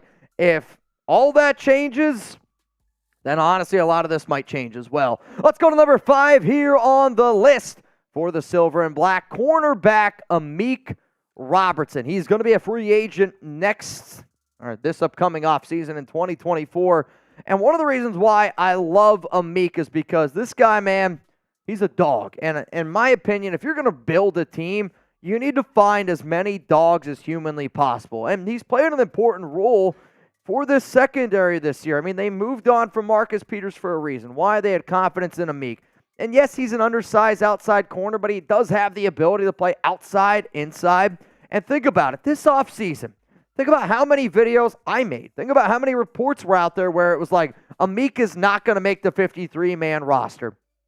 And yet, he's still here. He's battling. He carries a chip on his shoulder. Amik brings that Raider mentality that I'm sorry that there's a lot of players in the NFL, they don't have it anymore. There's a lot of dudes that walk out there onto that field, they collect their paycheck, they go home. Obviously, Amik wants to get paid, and he deserves to get paid. But on top of that, Amik goes out there, and you could tell he cares. And he's going out there and giving it everything that he's got. 35 tackles this season, 2 interceptions, 5 pass breakups. I'm also going to get into PFF numbers, and I'm also going to tell you what I believe contract extensions look like for all 5 of these players. According to PFF, Amik got a 62.5 overall rating, a run defense grade of 56.7, a pass rush grade of 74.7, and the one that is most important for the secondary, 63.5 coverage grade. Yeah, Amik probably can't cover some of those bigger outside receivers, but to me, if you're building a team, and if let's say Amik's like your 4th, 5th best corner on your team, that's a pretty damn good cornerback room. So the extension offer that I would right now sit down with Amik, and just because this is what I would offer, doesn't mean that they would say yes. It's what I am willing to pay them. 2 years, $5 million, $4 million guaranteed. Essentially, he's going to make $4 million in the first year, and then that final year, I'm not going to be tied to any money. So if Amik, for whatever reason, is not good after that final season, then we would be able to move on from him if need be. 2-year, $5 million at $4 million guaranteed is the contract offer I would right now say to Amik and his agent. Let's go to number 4 here on my list for extension candidates, Jermaine Illuminor. And one of the things that really ticks me off with the nation, I see it all the time on IG, on Twitter, is people say, oh, this Raiders offensive line stinks. I'm going to tell you right now, you know what's the easiest way to find a phony? You know what's one of the easiest ways to find somebody who doesn't watch Raiders games? They just say, oh, the offensive line stinks. Because the offensive line is playing much better than what a lot of people give them credit for. He's going to be a free agent in 2024. And Pierce, if you're going to keep Antonio Pierce, I'm telling you all right now, I think one of the top players that AP is going to circle and say, we got to bring this guy back. is Illuminor. During Antonio Pierce's press conference last week, he talked about Illuminor being the most consistent player since he's taken over. You know what you need to do to build a really successful team? Consistency. You know why Max Crosby is what he is? He's consistent. You need consistent players on both sides of the football. Illuminor is playing great right now. In fact, he's playing the best football of his career. He just shut up Khalil Mack. He's playing right tackle. He can also play right guard. He can also play left guard. He can also play left tackle. I've talked to Jermaine, and Jermaine has basically told me that he would like to remain on the right side of the offensive line because that's where he feels that he's at his best with his footwork. He's cleaned up on the penalties. He's gotten better this season. And sure, he's allowed 5 sacks. Most of those were against Khalil Mack. Since then, he's really cleaned up his act. This season, 711 snaps. Overall grade of 68.9. A pass blocking grade of 64.7. A run blocking grade of 70.0. I don't know if I want Jermaine Illuminor to be my starting right tackle going into the season. I'm always in the area. If you can upgrade, you try to upgrade. And if there's a better tackle in the draft, sure, you look at him. If there's a better guy in free agency, sure, you look at him. But if you were to tell me right now that I could have Jermaine Illuminor back at the deal that I'm willing to offer him, I'm telling you this, I think he would take it. So here's my question. And this is going to be the pinned comment on today's show. There's probably a lot of players out there that deserve a contract extension. Honestly, I think Chugs and I deserve a raise and a contract extension. But I need to know, scroll on down below, if you could give an extension to only one player on the Raiders, who would it be and why? Now, for Jermaine Illuminor, my extension for him is 2 years, $10 million with $7 million guaranteed. And you're going to see a common theme for me. For me, I'm giving players 2-year extensions because I don't want to go long-term deals. I don't want to go long-term when you still don't exactly know maybe 100% of what the future looks like here for the Raiders. But for Jermaine Illuminor, this past season, he made $3 million on a 1-year deal. He just got married. He's expecting a child pretty soon this offseason, I would imagine. He wants to remain in Las Vegas, but he also knows that he wants to get paid. He's 28 years old. Maybe he's 29. But anyway, 2 years, $10 million. This also gives him another opportunity to go out and get another deal before his career's over. Let's go to number 3 here on my list. It is Andre James at center. And the reason why James is ranked above Jermaine is because of the position. I believe finding a center is very important. Now, there's going to be some people out there that say, well, what about Dylan Parham? I would respond with, what about him? He was drafted by McDaniels. He was drafted by Ziegler. And Andre James has been a better offensive lineman than what Dylan Parham has been. Yes, I know when Andre James came into the league, he actually played offensive tackle for UCLA, and some people thought he was going to be a guard, but he's found a nice home at center, and he's gotten better every single year, and y'all know that watch the show how much of a sucker I am for that, where if you show improvement, if you show that you're able to get better, and that's what he's been able to do. He just started playing center just 3 years ago. He's gotten better and better and better. But what if that trend continues, where he gets better and better and better? He's 26 years old. 3 out of the 5 starting offensive linemen for the Raiders this offseason are going to be free agents. So to me, when I think about Jermaine, when I think about Andre James, yeah, I think Greg Van Roten is also having a solid year considering that nobody gives him the respect that I think that he deserves. However, I'm not bringing back Greg Van Roten. He's 34 years old. To me, the Raiders have a tough decision to make. You either decide to bring back Jermaine Illuminor or potentially you bring back Andre James. I don't know if they're going to bring back both. When you look at the overall PFF grades, though, for number 68, 770 snaps. Some would say that his PFF grades are very nice, 69.3 overall, pass blocking grade of 69.1, a run blocking grade of 69.2. Andre James plays one of the most difficult and most unappreciated positions in football. It's the center position. But I think one of the reasons why I appreciate Andre more than people actually give him credit for is he took over for Rodney Hudson. Rodney Hudson is one of the best centers that the Raiders have ever had in their franchise history. He's one of the best centers to play in the last, 10, 20 years in the NFL. And taking over for somebody like that, man, that's big shoes to fill. And obviously he wasn't Rodney Hudson. But you know what?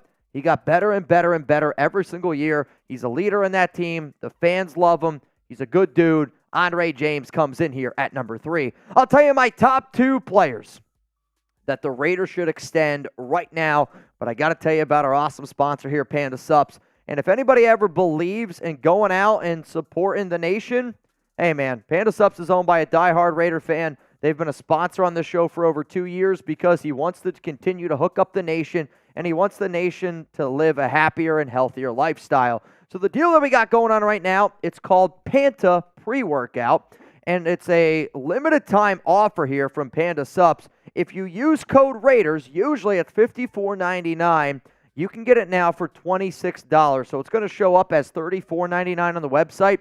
Use code Raiders. It's now only $26. But to me, I take pre-workout in the morning when I want to try to get in a good lift. Also, for those that are watching this live, I was drinking something out of a water bottle earlier, which I forgot actually my Panda shaker. It was some Panda pre-workout. So to me, if I have that 3 o'clock crash, I can help focus. When I go to the gym, I want to get the most out of my workout. It's going to wake up your body. That way, if you're actually in there working out, don't you want to get the most results? I know I personally do. It's high-quality ingredients. Panda is packed with reliable and effective ingredients for amazing workout that will not put a dent in your pocket. This is, again, a limited-time deal during the holidays. Panda wants to be able to show thanks to the nation and show thanks to everybody that helped them get to this point. This will be the best deal that they offer in 2023.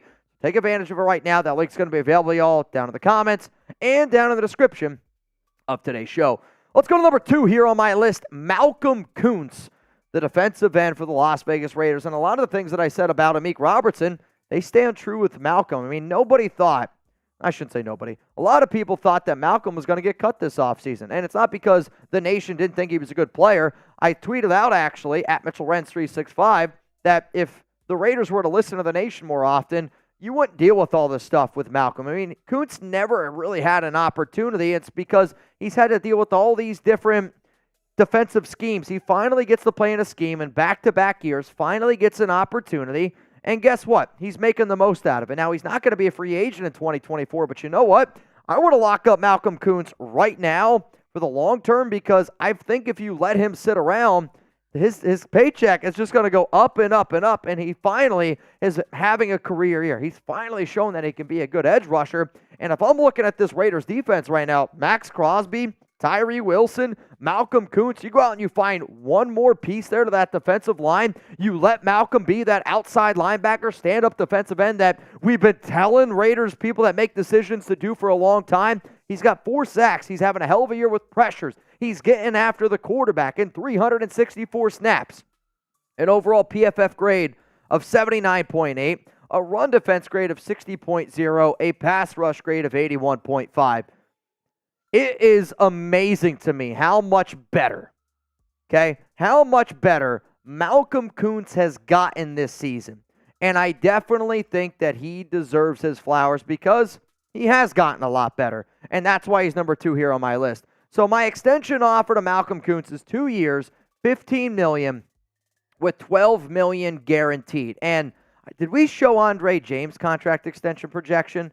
I don't remember if we did. I don't think we did. I think we missed it. Let's go to also Andre James just because I want to give you guys context. I also said 2 years, $16 million with $13 million guaranteed for Andre James. So again, you're seeing a lot of these 2-year deals, and that's just the way that I would like to be able to build this team. I would want to go 2-year windows with some of these younger players. That way they could go out there and prove it again. Also, I think it's the deals that they end up taking because of where they're at certain ages and where they could potentially get that big-time payday. So how about this? I've mentioned 4 players so far, and I want you to think about the offers that I put there on the table, and I think that's why I wanted to show you guys Andre James for context here. So Amik Robertson, Andre James, Jermaine Illuminor, Malcolm Koonce. If you could only extend one of those 4 players, who would you pick? Amik Robertson, type 21, Andre James, 68, Jermaine Illuminor, 72, Malcolm Koonce, type 51. My answer is 51 because he's ranked number 2, but I'm very curious to see what you guys have to say. Now, to me, there's a tier break here. There is one player, and I mean one player, that if the Raiders do not extend him, whether it's now or whether it's in the 2024 offseason, whoever that GM is, not doing a good job. Robert Spillane deserves a contract extension. I'm going to say it again. Robert Spillane deserves a contract extension. When you think about what do I want in a Raider defender, it's Robert Spillane. And the Raiders were actually able to find somebody who I think matches the mentality that Max Crosby brings. Spillane signed a 2-year, $9 million contract this offseason. He's going to be a free agent in 2025.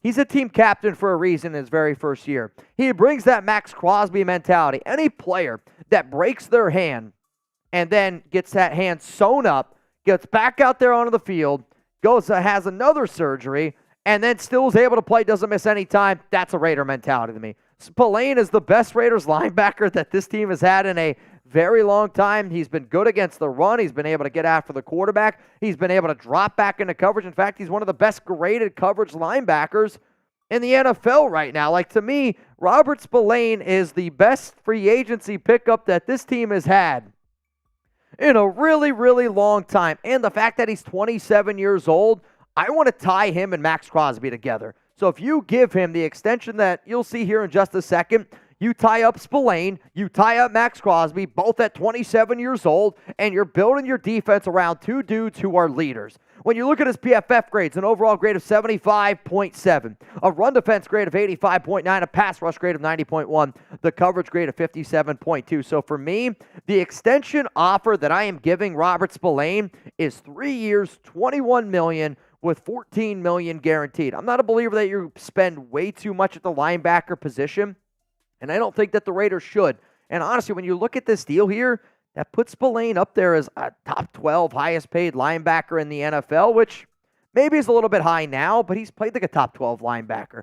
And I want him and Crosby to be together because it's that mentality. It's contagious. And you can see the Raiders got a lot of dogs on defense. Amik Robertson, dog. Trevon Merrick has stepped up, dog. You got a guy like Marcus Epps, dog. Max Crosby, dog. Like Malcolm Kuntz, dog. Like, you need players like that on your defense. And the reason why you cut a guy like Marcus Peters is because you add a guy like Peters to your locker room, that turns into a cancer. You bring in a guy like Robert Spillane, who's first guy there, last guy to leave, just like Max Crosby. It's contagious. That's why you give a guy like Robert Spillane a contract extension right now. You pair him up with Max Crosby, and you build that defense the next 3 years around those two guys. So my Raiders extension candidates are as follow. At number 1, Robert Spillane. Number 2, Malcolm Kuntz. Number 3, Andre James. Number 4, Jermaine Illuminor. And number 5 is Amik Robertson. Who did I leave off my list? I know I left off somebody, right? And I'm already going to see it. I know some people are going to say, Mitch, well, what about Josh Jacobs? He's going to be a free agent. This is a very unpopular opinion amongst the nation, but for me, I'm going to go running back by committee. I'm not going to give Jacobs a long-term deal. He's looking for a deal, from what I've been told, over $8 million per year. I know Jacobs is a great running back, but if people want to bring up the last week against the Chargers, I mean, the Raiders just had their best offensive performance when they didn't have Jacobs. And I'm not saying Zamir White's the answer, because he ain't the answer. You got to find a running back. My point has always been running back is the most replaceable position in the NFL on the offensive side of the football. We have bigger needs at offensive line. We have a bigger need at quarterback, and that's where I'm going to put my attention. I like Jacobs. I respect Jacobs, but that's not going to be the center of attention for the Las Vegas Raiders, nor should it be. All right, y'all, if you're feeling lucky, $5 Super Chat, get your hands on a Raiders Report jersey, $10 Venmo, 50-50 raffle. I see Chad Smith says Jacoby Myers. Jacoby still has 2 more years left on his deal, so that's why I didn't do, which maybe it should have been something I mentioned in the video. The extension candidates that you saw are either going to be free agents or only have 1 year left on their deal.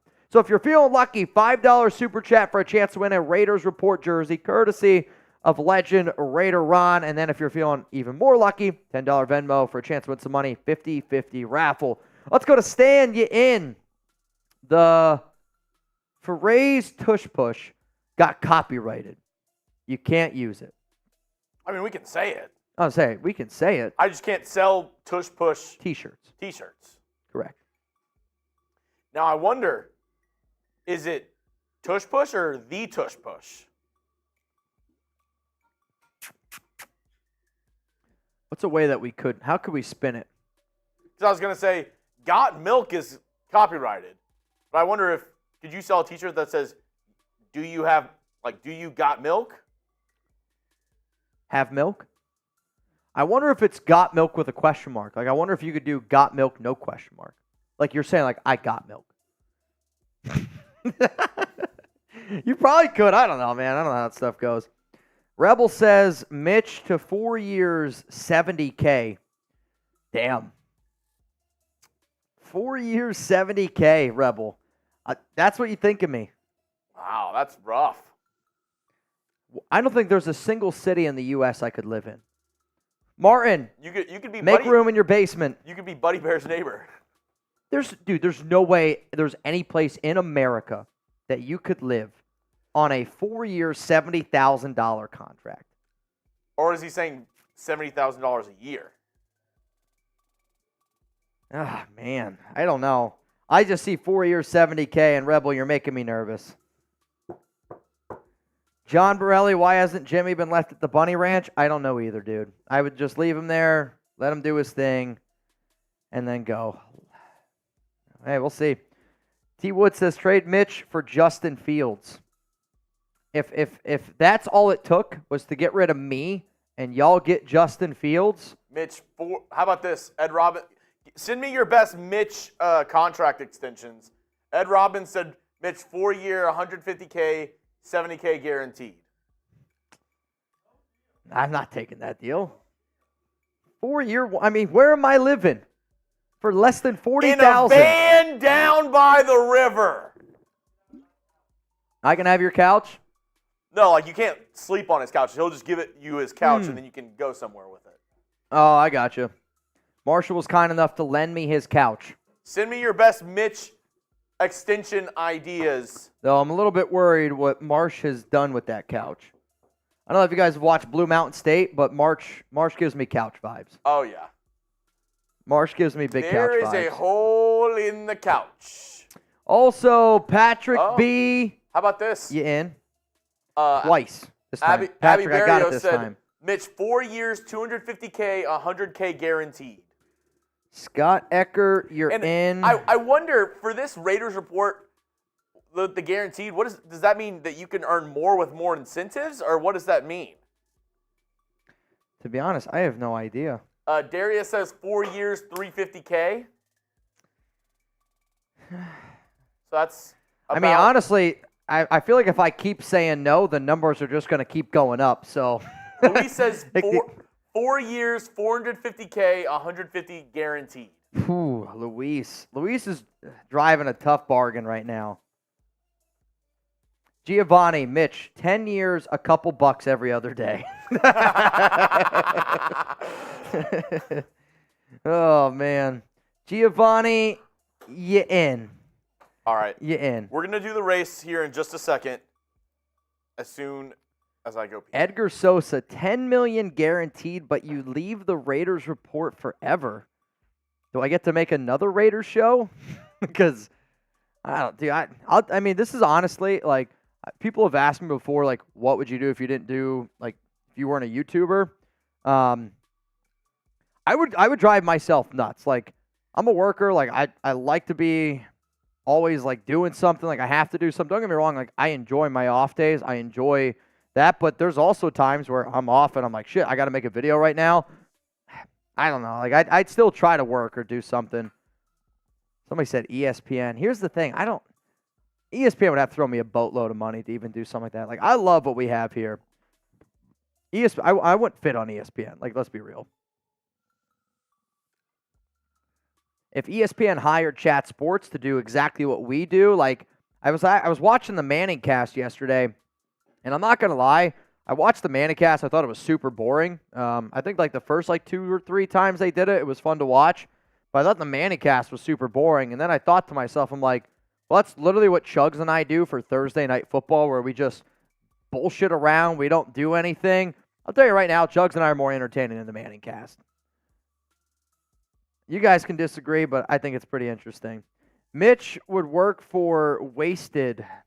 I'm not working for Wasted. Wasted could work for me. Cruising all day. I'll get that up on the screen here in just a second. Jeremy actually ran real quick to take a pee. If you guys are wondering what's on screen, if you're feeling lucky, $5 super chat to win yourself a Raiders Report jersey courtesy of Raider Ron. $10 Venmo to win some money, which right now, Silver Ice, you are in, which means winner would get $100. So winner right now would get $100, $10 Venmo for a chance to win $100, $5 super chat, and you could get yourself a Raiders Report jersey, which I'll tell you this, I said it the other day, I'm about to put in an order for like 13 or 14 jerseys tomorrow. We're only going to have like 12 numbers left, which is kind of crazy. We're getting close.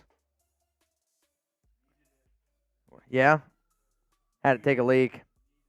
I'll say Jeremy looked at me, he's like, I thought it was going to be, remember the old scary movie with like the aliens where they pee out of their finger?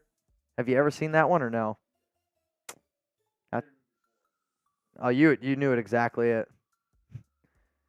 I feel like we were talking about the chick who's always in those scary movies because we were talking about movie 43 earlier.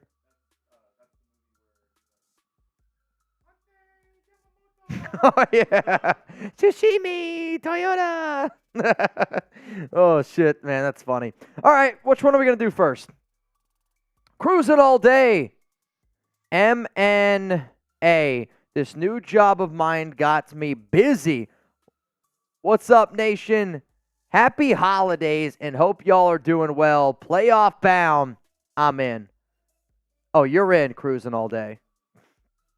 Killer Cruising is in. He's in. Let's go to Luis Rodriguez and Killer. It's all good, man. Stay busy. I'm happy. Stay busy. Luis, what's your prize pick entry for Raiders Chiefs?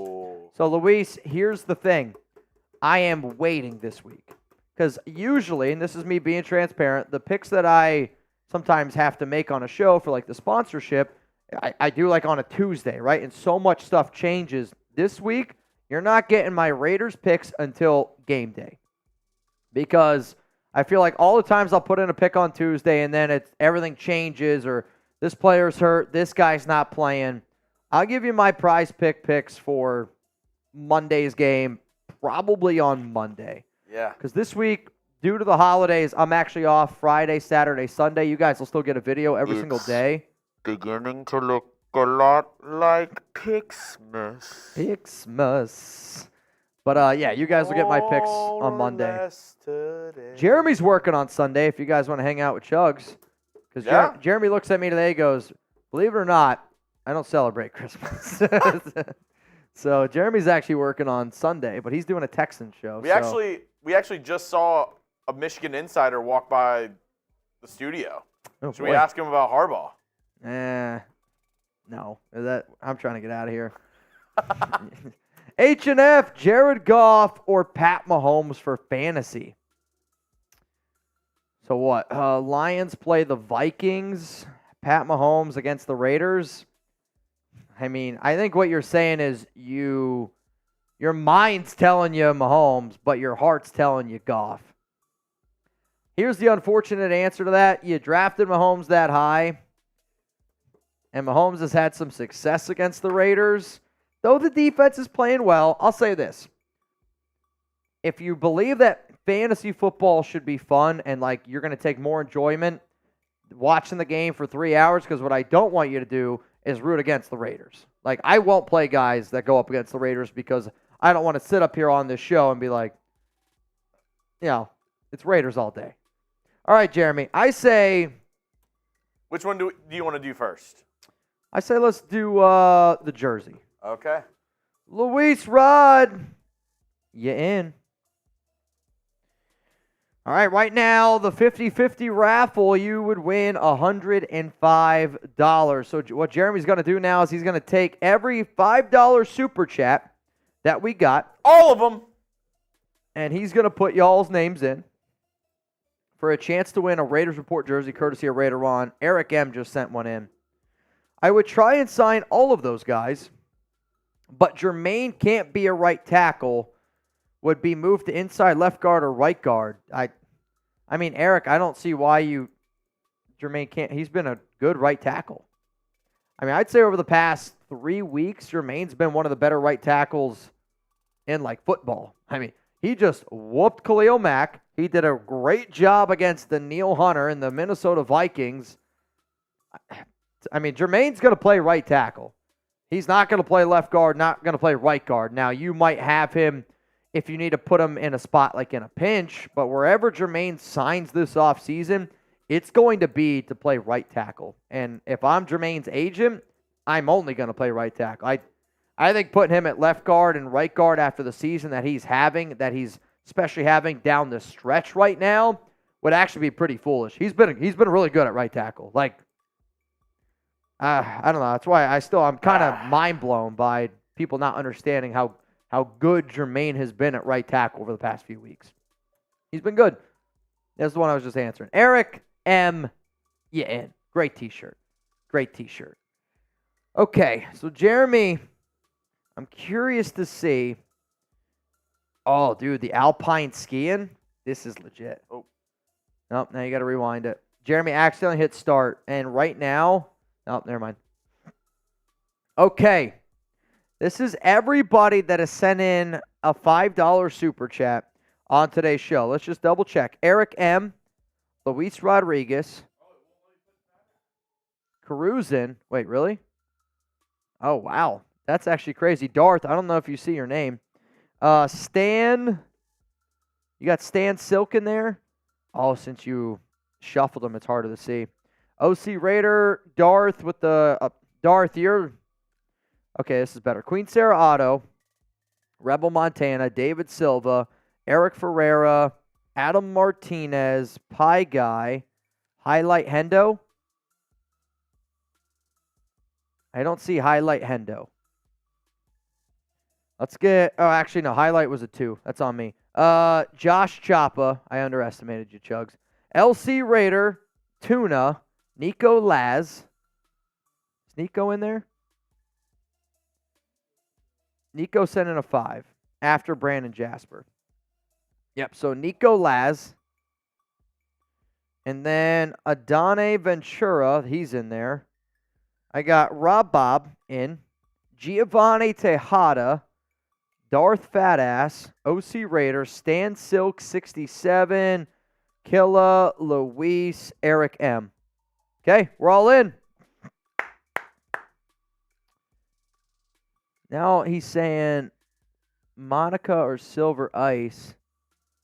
Yeah, these are all in. This is for the Raiders Report jersey, just so y'all know. Silver Ice. You haven't sent in a $5 super chat. Unless I'm tripping, but I don't see one in here. So, all right, here we go.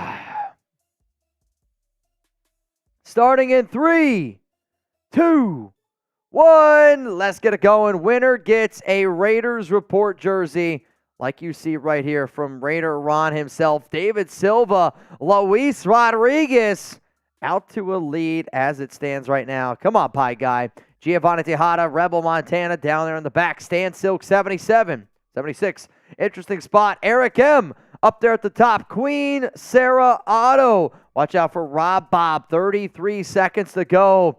Darth Fatass starting to creep up here a little bit. Selfishly, that's who I'm rooting for. I'm just going to be real with y'all. LC Raider starting to pull up here a little bit. Eric Ferreira, I want to say he's got the lead, but it's him or Rob Bob. Rob Bob's got the lead. Pie Guy goes from last all the way up to first. Come on, Pie Guy. Nico Laz, son of a gun. Is it going to be Nico Laz, the person who has won more duck races than anybody? I don't know. Eric M. at the end. Oh, my goodness. What a race. Bro, he was the last one that got it in. The last one to get it in. Congrats to Eric M. All right, Eric M. I am going to put you down for a jersey here. Eric M., I know you're watching. So, Eric, give me 1 second here. I'm going to send you all of the numbers that I have left. And if you're watching, you can pick. All right, Eric M. Out of the numbers that are in the chat down below, what number are you going with? Everybody say congrats to Eric. Congrats to Eric. Eric, out of the numbers below, he's going to go with 86. Honestly, that was probably the quickest I've ever seen. Eric M. Number 86. Here are the numbers you can choose from. 86! Right? Eric M. jersey. I'll order that bad boy tomorrow. Congratulations, Eric. Shout out to Raider Ron for donating it. All right, y'all. Here we go. 50-50 raffle time here. What? Luis Rodriguez was the last person that I saw get in. Eric M. is going to test his luck in this one. He's in. And then Eric Ferreira, you in. So, Jeremy, I'm going to send you all these names. Right now, we got 23 names in, which means winner would get $115. $115,000 at age 10 years old. Dude, what could you do with that money? Marsh, you either get $500,000 and you go back to 10 years old, or $5 billion but you turn 50, but you go to 50. Which one are you doing? $500,000 but you go back to whenever you were 10 years old, or you get $5 billion but you go to 50 years old. $5 billion at 50? Really? You're missing out on... Marsh is like, get me to 55. Marsh is so serious. He's like, $5 billion. $5 billion, baby. I mean, it's a lot, but no, man, take me back. Take me back to the paradise city. Take me back, man. Where the grass is green and the girls all pretty. Yeah, take me back. Take me home, yeah. All right, y'all, 10 to get in. Jeremy's got the list. Checked it twice. New race. We've never done this one before. Oh, really? Ain't no way you in. Victor Goddins also in. So now, Jeremy, we are at 25.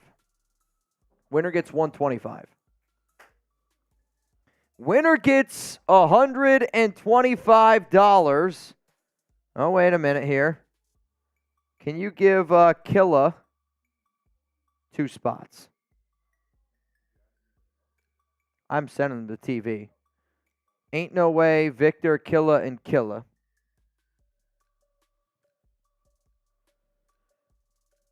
All right, so now that means we are at 135 to the winner. 135 to the winner. A little 50-50 raffle piece here. Oh, dude, this is a legit race. Perfect. What on earth? This is like the creepy elves. All right, so we are going to do a race. Honestly, this looks like the episode of Rick and Morty where it's like the television channels from like all the different galaxies. That's what this looks like to me right now. Winner gets... Killer, I don't know why you're texting me right now. You're in, bro. You're in. Don't worry. We're good. All right, winner gets $135. Starting in 3, 2, 1. Let's get it going. Oh, my goodness. This is scary. Giovanni Tejada running. Robert Fravor. What would you do if a woman was running at you this happy? I'm running the other way. Eric M. Oh, man, could you win again? Justin Shields up there at the top. Winner gets one. What did I say? One. I don't remember now. 125? 135. Jamari. Oh, maybe it's going to be Salvador Mena. Brian Folsom. I don't know. Salvador Mena's got some serious white chapstick on. That's all I know. Julio Zapata pulling up here on the bottom. It's not chapstick. Davin Lopez. Yikes. Victor G. What's up, Killa? Davin Lopez starting to fall back. Ain't no way. Is it going to be? Ain't no way. He's got the lead. Him and Brian Folsom. I think they might. Oh, he ran out of gas. Brian Folsom. I don't know who's it going to be. Joseph Cruz. Patrick B. The first time Patrick B gets the dub. Finally. Patrick B yesterday said, I've never won a race. And finally today, Patrick B wins. Patrick, I just saw Nico said, if I lose, it's rigged against me. You're right, Nico. We have officially rigged it against you. Patrick said he's feeling lucky. Just for the record, okay? For the record. Patrick B has raced 1, 2, 3, 4, 5, 6, 7, 8, 9, 10, 11, 12, 13, 14, 15, 16, 17, 18, 19, 20, 21, 22, 23, 24, 25, 26, 27, 28, 29, 30, 31, 32, 33, 34, 35, 36, 37, 38, 39, 39 times Patrick B has raced. And today he got the dub. 39 times. People are asking. Eric M said spin. Patrick, I'll leave it up to you.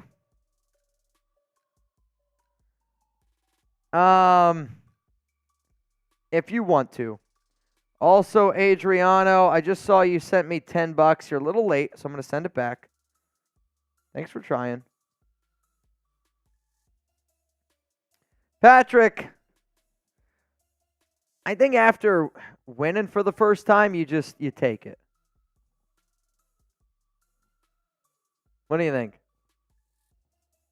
Patrick, your choice though, man. If I don't hear it though, I'm just going to send you the money.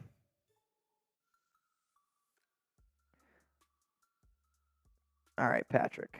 I'm going to send you. Patrick says no spin. All right. I don't blame you. Honestly, watching that yesterday, that made me nervous. So it's what? One. Ah, crap. I'm doing the wrong thing. What happened? Dude, Bing Bag race? That'd be pretty intense. Congrats to Mr. Patrick B. Congrats to Mr. Patrick B. All right, Patrick, I just sent you the money. Can you just confirm down below that you just received your money, $135? Okay. Appreciate all y'all for tuning in to today's show. We had a lot of content here today. The Raiders, they signed a defensive tackle, which already broke down. Also, the Raiders' 2 general manager candidates, talked about that. Gave you the latest on Jim Harbaugh, and then we also talked about extension candidates. Much love to the entire nation. The next time that you see me live here on the Raiders Report is going to be Thursday during I don't even remember who the Saints play. I just know it's a Saints game because Trace is going to be live. That's the next time that you're going to see Jeremy, Chugs, and I. Much appreciate. Okay, I would prefer Chugs wears 53 on Thursday. Mr. Jasper. You got it. Chugs will wear 53 on Thursday. So from me, from Jeremy Chugs, shout out to Raider Ron for the jersey giveaway. Congratulations to Patrick B for finally winning a 50-50 race. But much love to all y'all out there. Luis said, Mitch, I choose 94.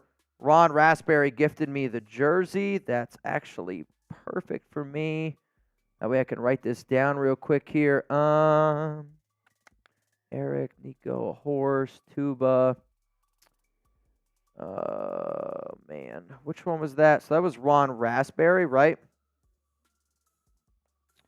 And then that would have been for, am I crazy? Horse, Husker, Shannon, Nico. Let me write this down before I forget. Luis Rod, number 94. Okay. I have so many tabs open. For jersey. Done deal. And then Brandon, I would prefer 53 on Thursday. All right, cool. I got everything. I'll see you guys Thursday. Enjoy the rest of your night. Have a good day tomorrow. Jeremy Chugs and I live Thursday. Saints against whoever. We're going to be going up against Trizzy Trace. Have a good night.